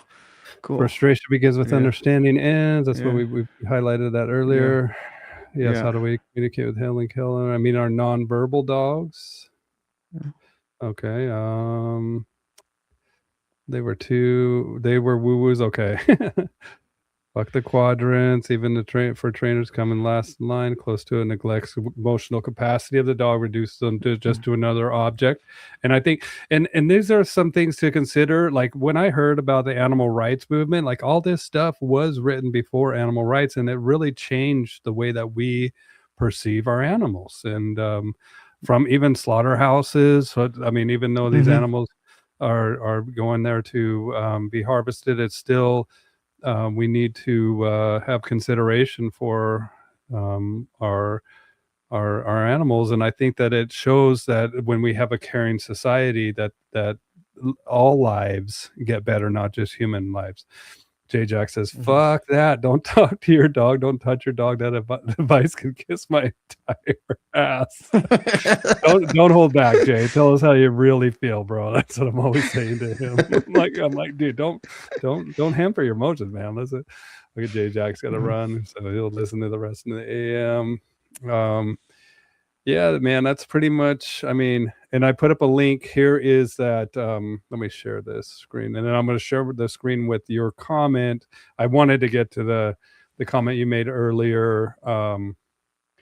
Because it really, I was like, oh man, I'm going to have to highlight this before I go. So here's that book, A Handbook of Operant Behavior. It is $115 book, worth every penny. But do you know what they do have? I think they had a Black Friday sale or something where it was $90, you guys. So there is sales every once in a while on this. This is a collegiate. They have a lot of great collegiate books here, you guys. So, and it reads like a college level textbook. So it is a arduous read, but it is well worth it. And even just like some of the pages are, I mean, they just blow your mind. So thank you, Ivan, for recommending this book. And then let me share this tab instead. So this is what Chad, more than 3 hours, because we've been talking for a couple hours, but I wanted to get to this comment that you made today. So some days it's hard to ignore the stupid. Well, maybe it's not stupid. Maybe it's weaponized distortion of truth. Maybe it's sincere ignorance balanced on a raft of deep incuriosity, but it's there. Propaganda is a poor excuse for rational interpretation of confirmed facts. Absolutism is a poor excuse for rational thought. I never I'm never sure anymore if I'm dealing with a well-meaning zealot who has been Flip flim-flammed flam. flim-flammed, I don't see that one often, Yeah. by slick liars, or if I'm dealing with a fully aware flim-flam salesman. Both appear sincere, but only one of them is. However, they are both dangerous. Both will put a face of sincerity and try to fill your head with all sorts of images of thousands of dogs being hurt or even killed because their owner hired a dog trainer who uses methods they don't like, or in some cases because they hired a trainer who didn't use the method they like. This is mostly bullshit, and anyone with a modicum of curiosity and common sense can see through it. Sure, there are bad trainers out there. They range from being merely incompetent to being malicious and actively harmful, but most are competent and compassionate. Most of us love dogs and want what's best for them. Truth is, you'd be hard pressed to find any professional that spends more time studying their work than dog trainers. Our podcast list is likely full of dog training content. Our Audible library will be filled with books about behavior. Most of have enough physical books about dogs and dog behavior to embarrass their local library. We think deeply about our work and love nothing more than talking about it with other people who care just as much. So when you see someone trying to vilify entire groups of trainers by painting them as irrational and uninformed, ask yourself why. They know better, or at least they should. They know better. At least they should. The information is available. It's easier to tribalize and vilify and beat up on those straw men. It's much harder to have a real conversation with real people who might know something you don't. But when attention is currency and outrage is the ledger, there's a very little value in substance. There's profit in propaganda, and that what makes truth a liability. Wise up, folks. There are dogs to help, and none of them are watching their socials. Dude, what a great post, Yep. bro. Thank you. Yeah, Like it hit me. I follow a whole lot of force-free trainers because I like to keep my ear on the ground and know what's going on. Now it's okay. There's force-free trainers that I follow and like Denise Fenzi and Michael of course, Shikashio, and of course. some people who are doing good work force-free and they don't spend their time shitting on balanced trainers. I've had both of them as guests on my Patreon, and they were both wonderful people. And I've known Denise for a very long time, and I consider her. I mean, she's not in my inner circle, but she's in my dog training circle, and we've had plenty of offline conversations and a few online conversations. But I also follow some force free trainers. I don't follow like Zach George or people like that, right? I don't follow force free trainers who spend their time brigading on other trainers pages. I have this rule. I don't go to any dog trainer's page and fuck with their living. I just don't do that. I don't give people who do that the attention, right? I don't interact with them. So, but there's a new crop of force free trainers that seem to spend most of their time making memes, low effort memes for the most part, about balanced trainers. Um, they're not brigading, they're not coming after, but they're using kind of a mean sort of sense of humor to try and degrade, and they're making intellectually spurious arguments for the most part. Um, and I see a lot of that, and it's very hard for me not to jump in. It's very hard for me not to join that conversation, which is exactly what they want. Right? They want me to call attention to their bullshit and give them more attention, and so I refuse to do it. Yeah, but that takes discipline. Again, making the right choice when the right choice is the hard choice. Because I want to jump in there so bad sometimes. Now I did a podcast. The first podcast I did coming back from my 5-year break was a pretty serious rant directed mainly at balanced trainers who are pulling the same shit. Like it, I acknowledge this on both sides, but I was a lot harder on the balanced trainers because that's my camp, so to speak. But it was a profanity laden rant that turned some people off, but it was cathartic for me because I've been sitting on it for a fairly long time and it had to come out. Um, but I have very little tolerance for the trainer wars, and I have very little tolerance for people who vilify whole groups of people. um, uh, yet allow for nuance within their own group. There's a really great book called Mistakes Were Made, but Not by Me. Hmm. And and it's about how we, tend to shift blame and whatever. And in one of the early chapters, one of the authors, there were two authors, one of the authors talked about their daughter going to kindergarten for the first day, and she comes home from school and she says that he asked her what she learned. She goes, I learned boys are crybabies. And he's like, well, what do you mean? He says there were these boys that kept crying for their mommies and they didn't want to go into school because they were crybabies. And he said, well, did any girls cry? And she says, well, yeah, some did, but most of them didn't. Right. And so he pointed out already at this age of 5, she's already tribalizing and giving her in group more grace and more nuance than the out group of the boys. Like at the age of 5, she's already made that decision that all boys are crybabies because some of the boys were crybabies. But don't you dare suggest that all the girls are crybabies because some of them were, because that's not fair, right? And this is the tribal nature of human beings. And when you recognize, again, going back to Kahneman, I wrote the book and I still do these things. You know that as a human being, you are hardwired for tribalism. You're hardwired to create us's and thems and not treat the thems very nice and treat the us's much better. That is your instinct. That is your biological wiring. And so it's very easy to do that. But again, if we're going to be a civilization, if we're going to be a society where we work together, we have to try our best to rise above that. And I try very hard to make sure that if I say something about force-free trainers, if I call out bad behavior from force-free trainers, I have to also recognize it in my own camp and call it out more, right? I Yep. need to be harsher on my team than their team because I want my team to surpass them.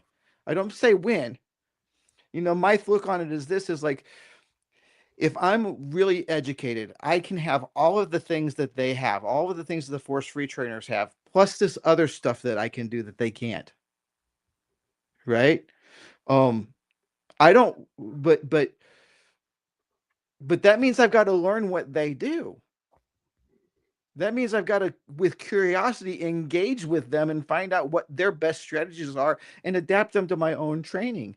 But if I'm too busy calling them names and saying things like, oh, they only manage dogs and they only drug dogs and they can't train any dogs, they can't help any dogs, that they're all liars and charlatans and con artists, if I'm saying that, that means I can find nothing of value from what they're doing. And that hurts my cause. Because my Amen. cause is to be the best fucking dog trainer I can be within my specialty. Like I've never, like I talked at the beginning, I'm never going to be an IGP competitor. I'm never going to be a podium winning obedience trainer. I know that about myself. I'm not interested in being that guy. Right. But I want to be the best family dog trainer that I can possibly be. And that means I got to know what they know. And I got to know what they know. And I got to know what these people know. I got to have cast a wide net. And I don't have time to go vilifying people because they do something I don't do or don't do something that I do. Right? Like, now don't get me wrong, there are some trainers that I want nothing to fucking do with. Yeah, There are me too. trainers that are complete shit. And I would love to see them banned from this industry entirely. Right? There are some of them.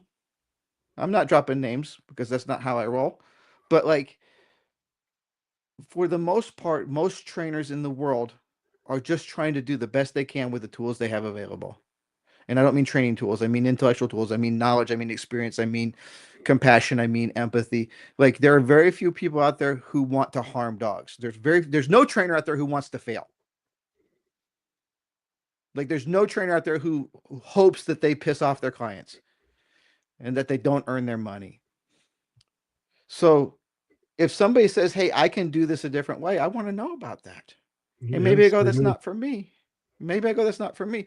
But like uh so anyway, I'm following these force free trainers, and I'm finding their rhetoric very interesting. right? Because it's a different style of approach that's coming on now. Most of their shit is geared towards e-collars because that's what they really got their the bug in their ass about, and I get that too. Like if I didn't understand e-collars, I would feel that way too. Well, Um, there's a live streamer that shocked his dog. Did you see that? yeah, Yeah, yeah, and I think uh, that lit a fire underneath the, um, I mean, who knows what color or whatever he was using, but I mm-hmm, remember sending that out, and I don't even know the live streamer's name, but once I saw the reels keep mm-hmm, showing up on my page when this happened, I was like, mm-hmm, "Oh man, this isn't good." And he's not a mm-hmm. trainer. He was a live streamer on Yeah, Twitch, and yeah, he, but that's, but yeah, yeah. I could see yeah. why it's geared a lot towards the e-collar because it's going to get exposure, it's going to get clicks, it's going to get Mm-hmm. like you And, said, and it's low hanging fruit. and it's Like low it's low hanging hanging fruit. fruit. Like it is the most easy tool to vilify. Like all you have A, to do is, well, they're shocking the dogs, and a most people song, go, that's well, the that guy's sounds bad. name. Yeah. Most people are gonna go, well, that sounds bad. Of course it is. Like of course it's an easy low hanging fruit. Um, but the thing is they're not engaging with the actual reality of balance training. And a lot of these are crossover trainers. Like they used to be balanced and now they're not. Hmm. And now and it's just like somebody who quit smoking. Like they're the worst, right? Like Went from Catholic to Protestant or Protestant, like, yeah, yeah, yeah. Like I get it. You had a life changing experience, and you think that you had a life changing experience, and it's made you a happier person. I hope it's made you feel like a better person. I hope again, and I get that. Like more power to you. But it's just like the same thing, man. If my car breaks down, and I have a problem with it, and then next week someone says, "Hey, my car is broken down," I'll be like, "Oh, check your fuel pump. That's what's wrong with my car." That's called the availability bias, right? That's in Kahneman's work, right? You got to work past that. Like I told you the story about my dog Jesse uh-huh. and how that broke me, right? I told you that story, and if I could have after that story, I could have gone, I'm never punishing a dog again. I could have after that story decided I was gonna be a force-free trainer. And I would become a better trainer after that. I absolutely would have become a better trainer after that. And then what would I think? I would think that the fact that I became a better trainer because I went force free. And so now I'm going to be evangelizing. I don't hate you, Bill. I love you. I want you to succeed. And I know you'll be better if you get rid of these tools you have and learn how to do it this way because it made me a better trainer. Right? I totally get that. I totally get that. But instead, I went, hey, I better get better about how I use force. I've got to change the way I see dogs. I didn't throw the baby out with the bathwater, but I did do some serious restructuring of how I thought about dogs. And I've been doing that ever since. And just because I was using punishment in an abusive way doesn't mean all punishment is abusive. Like Right. those two things, right? And I get that you get so revulsed with your own behavior that you go, I'm never going back there again. And if you know what, fucking A, if that's the only way you can guarantee you don't abuse dogs is you don't ever put a prong collar or an e-collar on a dog again, then rip it, go for it. I'm proud of you. I am proud that you made that choice to protect dogs. Like, you know your limitations, you made a good choice. Way to go. Help dogs the best way you can. If you don't trust yourself with these tools, don't fucking use them. I'm 100% support of that. I have your back 100% on that. And if somebody tells you you're a shithead for not doing that, I will step in and say, no, this person is doing the best they can with the tools they have available. They know their limitations, and I don't know them better than they do. I'm going to support them. I'm 100% behind that. The problem is when you go, because this worked for me, that's the best course for you too. That's when you cross a line. That's when you go from being, I have found my problem and I have solved it, and now you're saying that my solution is your solution too. Fuck that. That's not true. Like, it's not Yeah. necessarily true, right? Well, it's So the mirroring aspect of, that it's a very limited view of mhm. this worked for me, so it's going to work for everybody, Yeah, and it's it's it doesn't take into effect that everybody's different, man. What do they yeah. say? A variety is the spice of life. There's a variety of human beings, and And it also takes the scope of realizing no, this was me in this moment, and I need to readjust and I need to reapproach and be better. But I also think that we can learn something from everybody. I mean, we also can teach something from everybody, even if we learn that this person's an ass, or Yeah. it's just taking that moment of. And I think that this is where we distill the truth within us too. Is like, do I have a barrier of beliefs that is not permitting the information to come in? Like, have I built this barrier of beliefs that now I cannot see it? The information's bouncing off this belief before it's disseminated in my critical thought Yep. process and being assimilated into um, my knowledge base that I was wrong, or that I could do this differently. And Hmm. and I think that's the reevaluation of and the introspection work of looking not just at ourselves, but also the beliefs that we hold, and Hmm. and making sure that that belief is not a great wall around us. Yeah. No, I mean, it's I think self-imposed ignorance is a really, really common thing. Hmm. And like when you see that moment, you've been doing this for a long time, like as a trainer, when you've been doing it for a long time, or even when you're new at it, right? I think there's two different ways that this happens. Like when you're really experienced, you've been doing things a long time, and then you see something that makes you go, "Holy shit! Everything I believe is built on a misunderstanding." Yeah, Like that's fucking terrifying. That's but it's terrifying, and it's much easier to close, to plug your ears and nah, nah, nah, nah, nah, nah, I don't see it, I don't hear it. Keep doing what I'm doing. But that's not the mature thing to do. The mature thing to do is go, hey, like for example, I told you before I used to be a very dominance based trainer, right? And then I started doing socials, and I saw things that weren't supposed to happen, yeah, right? Like because I had always believed I was told my clients that if a lower on the hierarchy dog were to ever show tooth to a dominant dog, it would be a very bad day for that dog. The consequences would be swift and terrible, is what I would say, right? But then I have it on video. I said a dog who's clearly running the room, put some pressure on a smaller dog, a more submissive dog, puts too much pressure, dog goes, "Argh!" And the submissive or the dominant dog backs away, it's like, whoa. makes a couple circles, and comes back and tries again. He didn't punish that. He said, "Oh shit, dude, sorry," because that's what good leaders do when they scare people.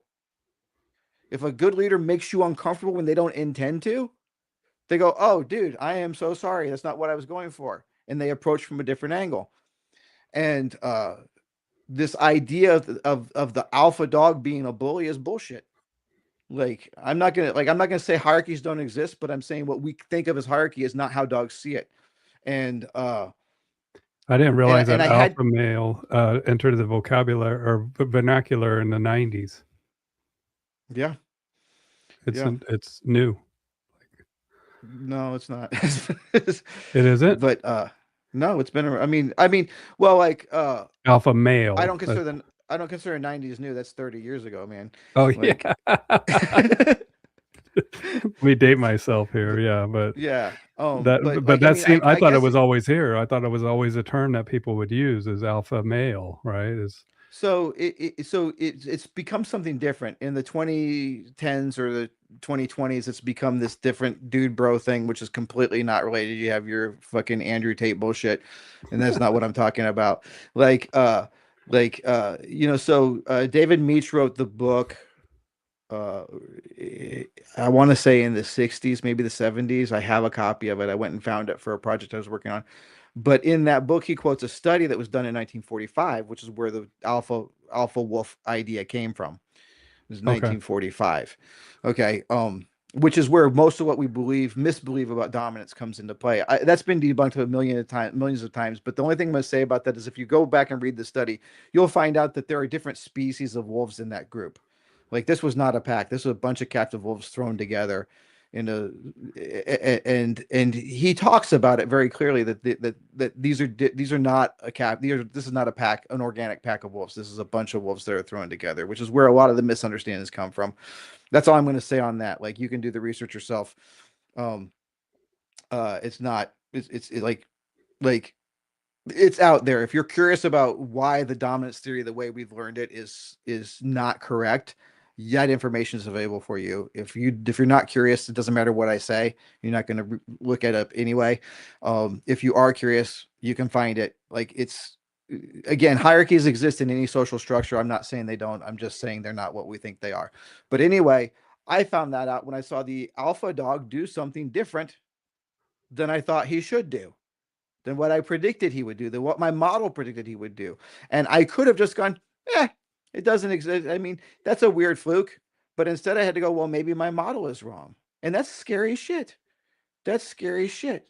But if you want to be, if you're dedicated to the truth and not towards your own opinions, you got to reevaluate what you believe. That's one place that's really hard to do it. The other place that's really hard to do it is when you have imposter syndrome. When you're brand new and you've been given the solution by your mentor or your teachers or whatever, and you feel like you know everything, and then something doesn't go right, and that's scary as hell because you had an answer until yesterday, Yeah. and now you don't. And I those are the was wrong. That's yep. But yeah. the problem with when you say that is in something like dog training, and I agree with you, we have to be able to say that, but when you're dealing with something like dog training, that I was wrong is not just I made a mistake. Hmm. That is, now I no longer know what to believe about the thing that puts food on my table. Well, and I need to abandon all hope and everything and go to this camp, or and it's in the 1800s. So yeah, this, you're absolutely right. Like I'm talking about as it was used in the term of like Good calling call, by the way. Good call to this, human. Yeah, yeah, Andy. Good yeah, call. Yes, you're right. yeah. Absolutely. What I'm talking about is like when it was adopted to human, like calling humans the alpha Mm-hmm. males, business Yeah. leaders, and that Mm-hmm. that's what I meant. But yeah, Andy's right with the 1800s, and then the 1938 and 1940s, pertaining to wolves and animal Mm-hmm. behavior. Yep. And then yeah, Yeah. Andy. And then here's Teresa. Do you know Teresa? I don't know. I don't She's know. one of the most amazing people Yeah. on the face of the earth. Bet you, Then I probably don't truly. know her because I would remember her then if that's true, Oh, and I have no dude, doubt. one more question for you. I'm glad that I Yes, thought sir. about this. IACP 2026. Will you be there? I'm speaking. Okay, you will. So that's a So yes. yes. Okay, Yeah. I missed you at the last one, man, and I got to tell you, things have changed, and it's for the better. For the better, and I'm looking forward to seeing you and hanging out with you, and I was pleasantly surprised at the new. I mean, it's the old IACP with all the old people. We're just getting old, dude. Like, it's crazy to So see we're getting so older. here's the thing. Here's my thing with IACP, No, he like doesn't with know me. conference. Uh, here's the thing with conference. I God, I was going to conference back when they were all at Hutto, like all at Triple Crown, Yeah, which is yeah, now I was Star there. Mark, right? Yep. And what I loved about conference back then was there was so much time to just talk with dog trainers. Like because they didn't have that many presenters and everybody presented in the same room, so you didn't have to choose between which, you didn't have the conversation, well, who are you going to see now? Oh, I saw them yesterday, I'm going over here to see this person, right? Like, Yeah, everybody saw the same thing at the same time, so you come out to your breaks and you could all just talk about what you'd learned or what you'd and heard. catering came And there too. yeah, and there were long stretches between them, 15, 20 minutes uh between speakers, so you could have plenty of time to digest and converse and this stuff, and you got to know people. And then if you went to the hotel, if you're at the conference hotel, you go down, you get bored, you go down to the lobby at 1 in the morning, there's a pocket of dog trainers just talking all night long, talking and drinking usually, and it was just this great community. And so Mark Goldberg has this thing, like he says, like when you go to a restaurant, uh, when you go to a restaurant and it's like a little hole in the wall family restaurant, it's you start to feel like it's kind of your restaurant. You even have your own table, and the wait staff all knows you when you walk in, and you know all of the wait staff, and you know the menu, and you know when things change on the menu, and then they start to get popular, and maybe they have to expand to a new location, and before long, it doesn't feel like your restaurant anymore, right? And now you don't enjoy it quite as much. And this is where I started to be like at conference was uh I found a lot fewer connections at conference than I used to. And some Okay. of it is aging out. A lot of the people that I went to see, they're no longer with us, right? It's a different IACP, and that doesn't mean it's bad. It's not my club anymore, and I helped build this thing. Like I was like on the board of directors forever. And I Yeah. did like we talked about at the beginning, I did two terms as president, two terms as vice president. I was director of education. Like I was deep in there. And there are all these people there who don't even know my name, right? And not that they should. Don't get me wrong. I'm not like going, well, everybody's forgot me. Well, I'm not like on that pity party or anything like that. But it's a weird feeling. It's surreal to be anonymous in that setting where once I was, I don't want to say important because that's not really true, It's like, cheers, but everybody knows your name. yeah, there was anonymity wasn't an option for me there. Right. I used to be that I couldn't go anywhere without having tons of people coming to ask me questions about the organization or whatever. And or I haven't seen you since last year. Like I'd walk in and there'd be a ton of people ready to give me a hello hug and check in on me and see. And there was people that I couldn't wait to see. And Yeah. now I walk around there and I don't know these people. Their names aren't, they're not familiar to me. I'm not familiar to them. And it's completely different. There's so many people there and they're all so it's just different. I don't know what else to say. I think it's a great experience. But it's big. But the call of conference has been a lot less for me because a lot of it is bittersweet for me because it's not what I remember, and that's just me. That's not that people should go. I'm not trying to say you shouldn't go. No, no. I get what you're I saying. Like, think but I think this is, I mean, I think that it's a valuable organization still. And I yes, think that absolutely. we are the voice of reason in some aspects. And not only that, but when these people that are on the forest freed side, when they if they do attend the conference, a lot of times, like the Michael Shikashio, when he mentioned about how welcoming and how the Hmm. conversation that we did have, but it is more scattered, like I Hmm. remember. And I mean, we definitely had the meetings, but not like it used to be, where it would be just Hmm. that's all we spoke about. Like there was also fun things that weren't dogs that we did, and we'd meet somebody out on the street and it'd be just two of us over here, Hmm. and so it wasn't. Yeah, I get what you're saying, Chad, but Yeah, it's I just it was a different time, and it's like you get it's like going to your high school reunion. It's never gonna feel like you think it's gonna feel, no. Well, I right? look forward to And seeing you, and I mean, we'll see what happens at this Newport beach. And I've never, I mean, we'll see. We'll see. I was impressed. But I also, last time I what? went was before pandemic. So I didn't attend for a few years, and then I went Yeah, back me too. I just to haven't feel been it since the out. pandemic. You haven't Yeah. been since the So pandemic? Yeah. What did you like most about the new conference? I liked hanging out with Jay. Yeah, Like that's not like the, new. that's it, just the old, like of just seeing everybody, seeing Yeah. Cindy, seeing Nelson, Hmm. Leslie, um, Hmm. and just seeing how old we are. Seeing No, how there. old we are, and how, but also I enjoyed meeting the new people. I Hmm. enjoyed seeing the fire in their eyes. I love seeing the dogs, and I love the aspect of just the passion. Like I see myself in so many young trainers, and it just Hmm. reminds you of how. how hungry we were, and I mean we still are, but it's a little different now. Um, Mm-hmm. I like the food. I like the products too, man. Like going down there and seeing all these different, Yeah.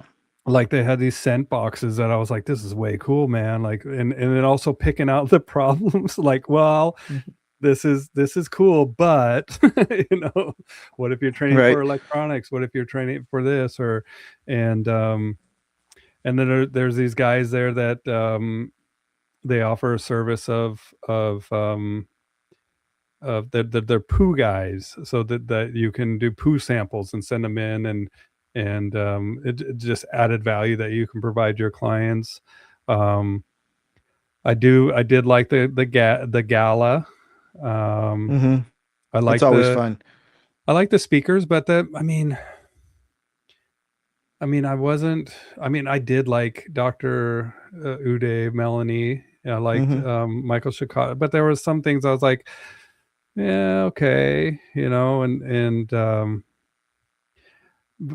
who else did I really? I mean, some of the stuff was kitschy, you know, like I Mm-hmm. don't know how to explain it.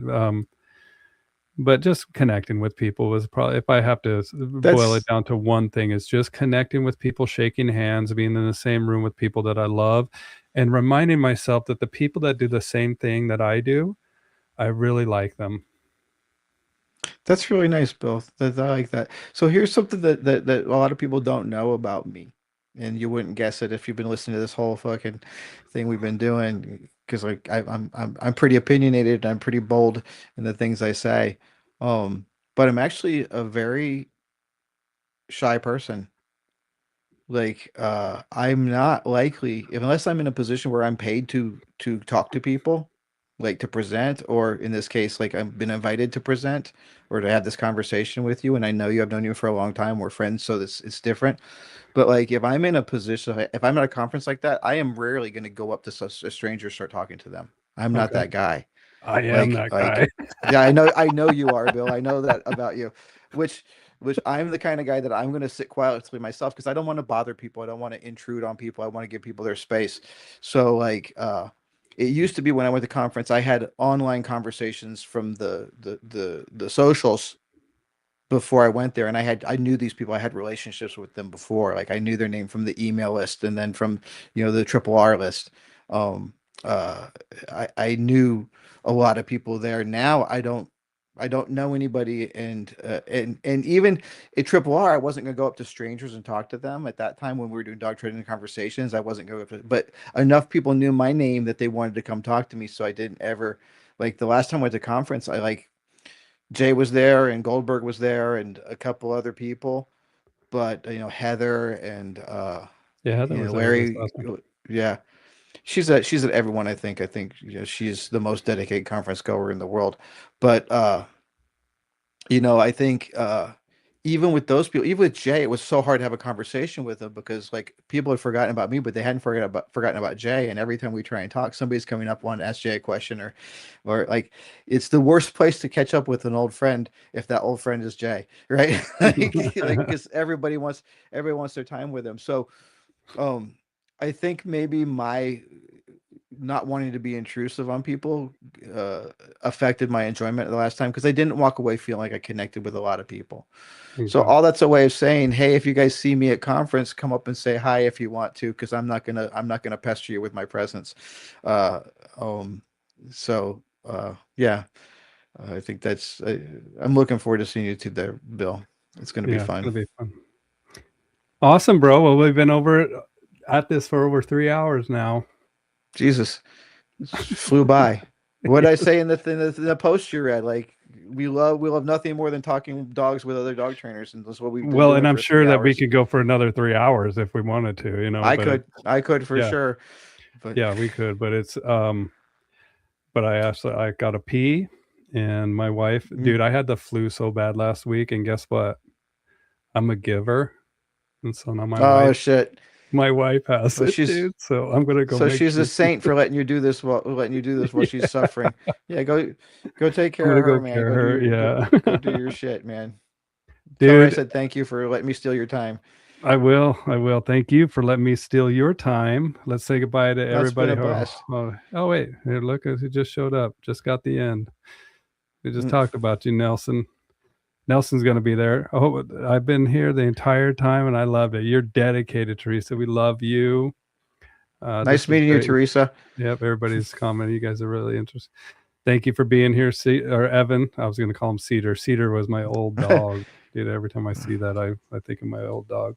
All right, Chad. Well, let's say goodbye to everybody here, and then I'll say goodbye to you in the studio. Bye, everybody. Bye, everybody.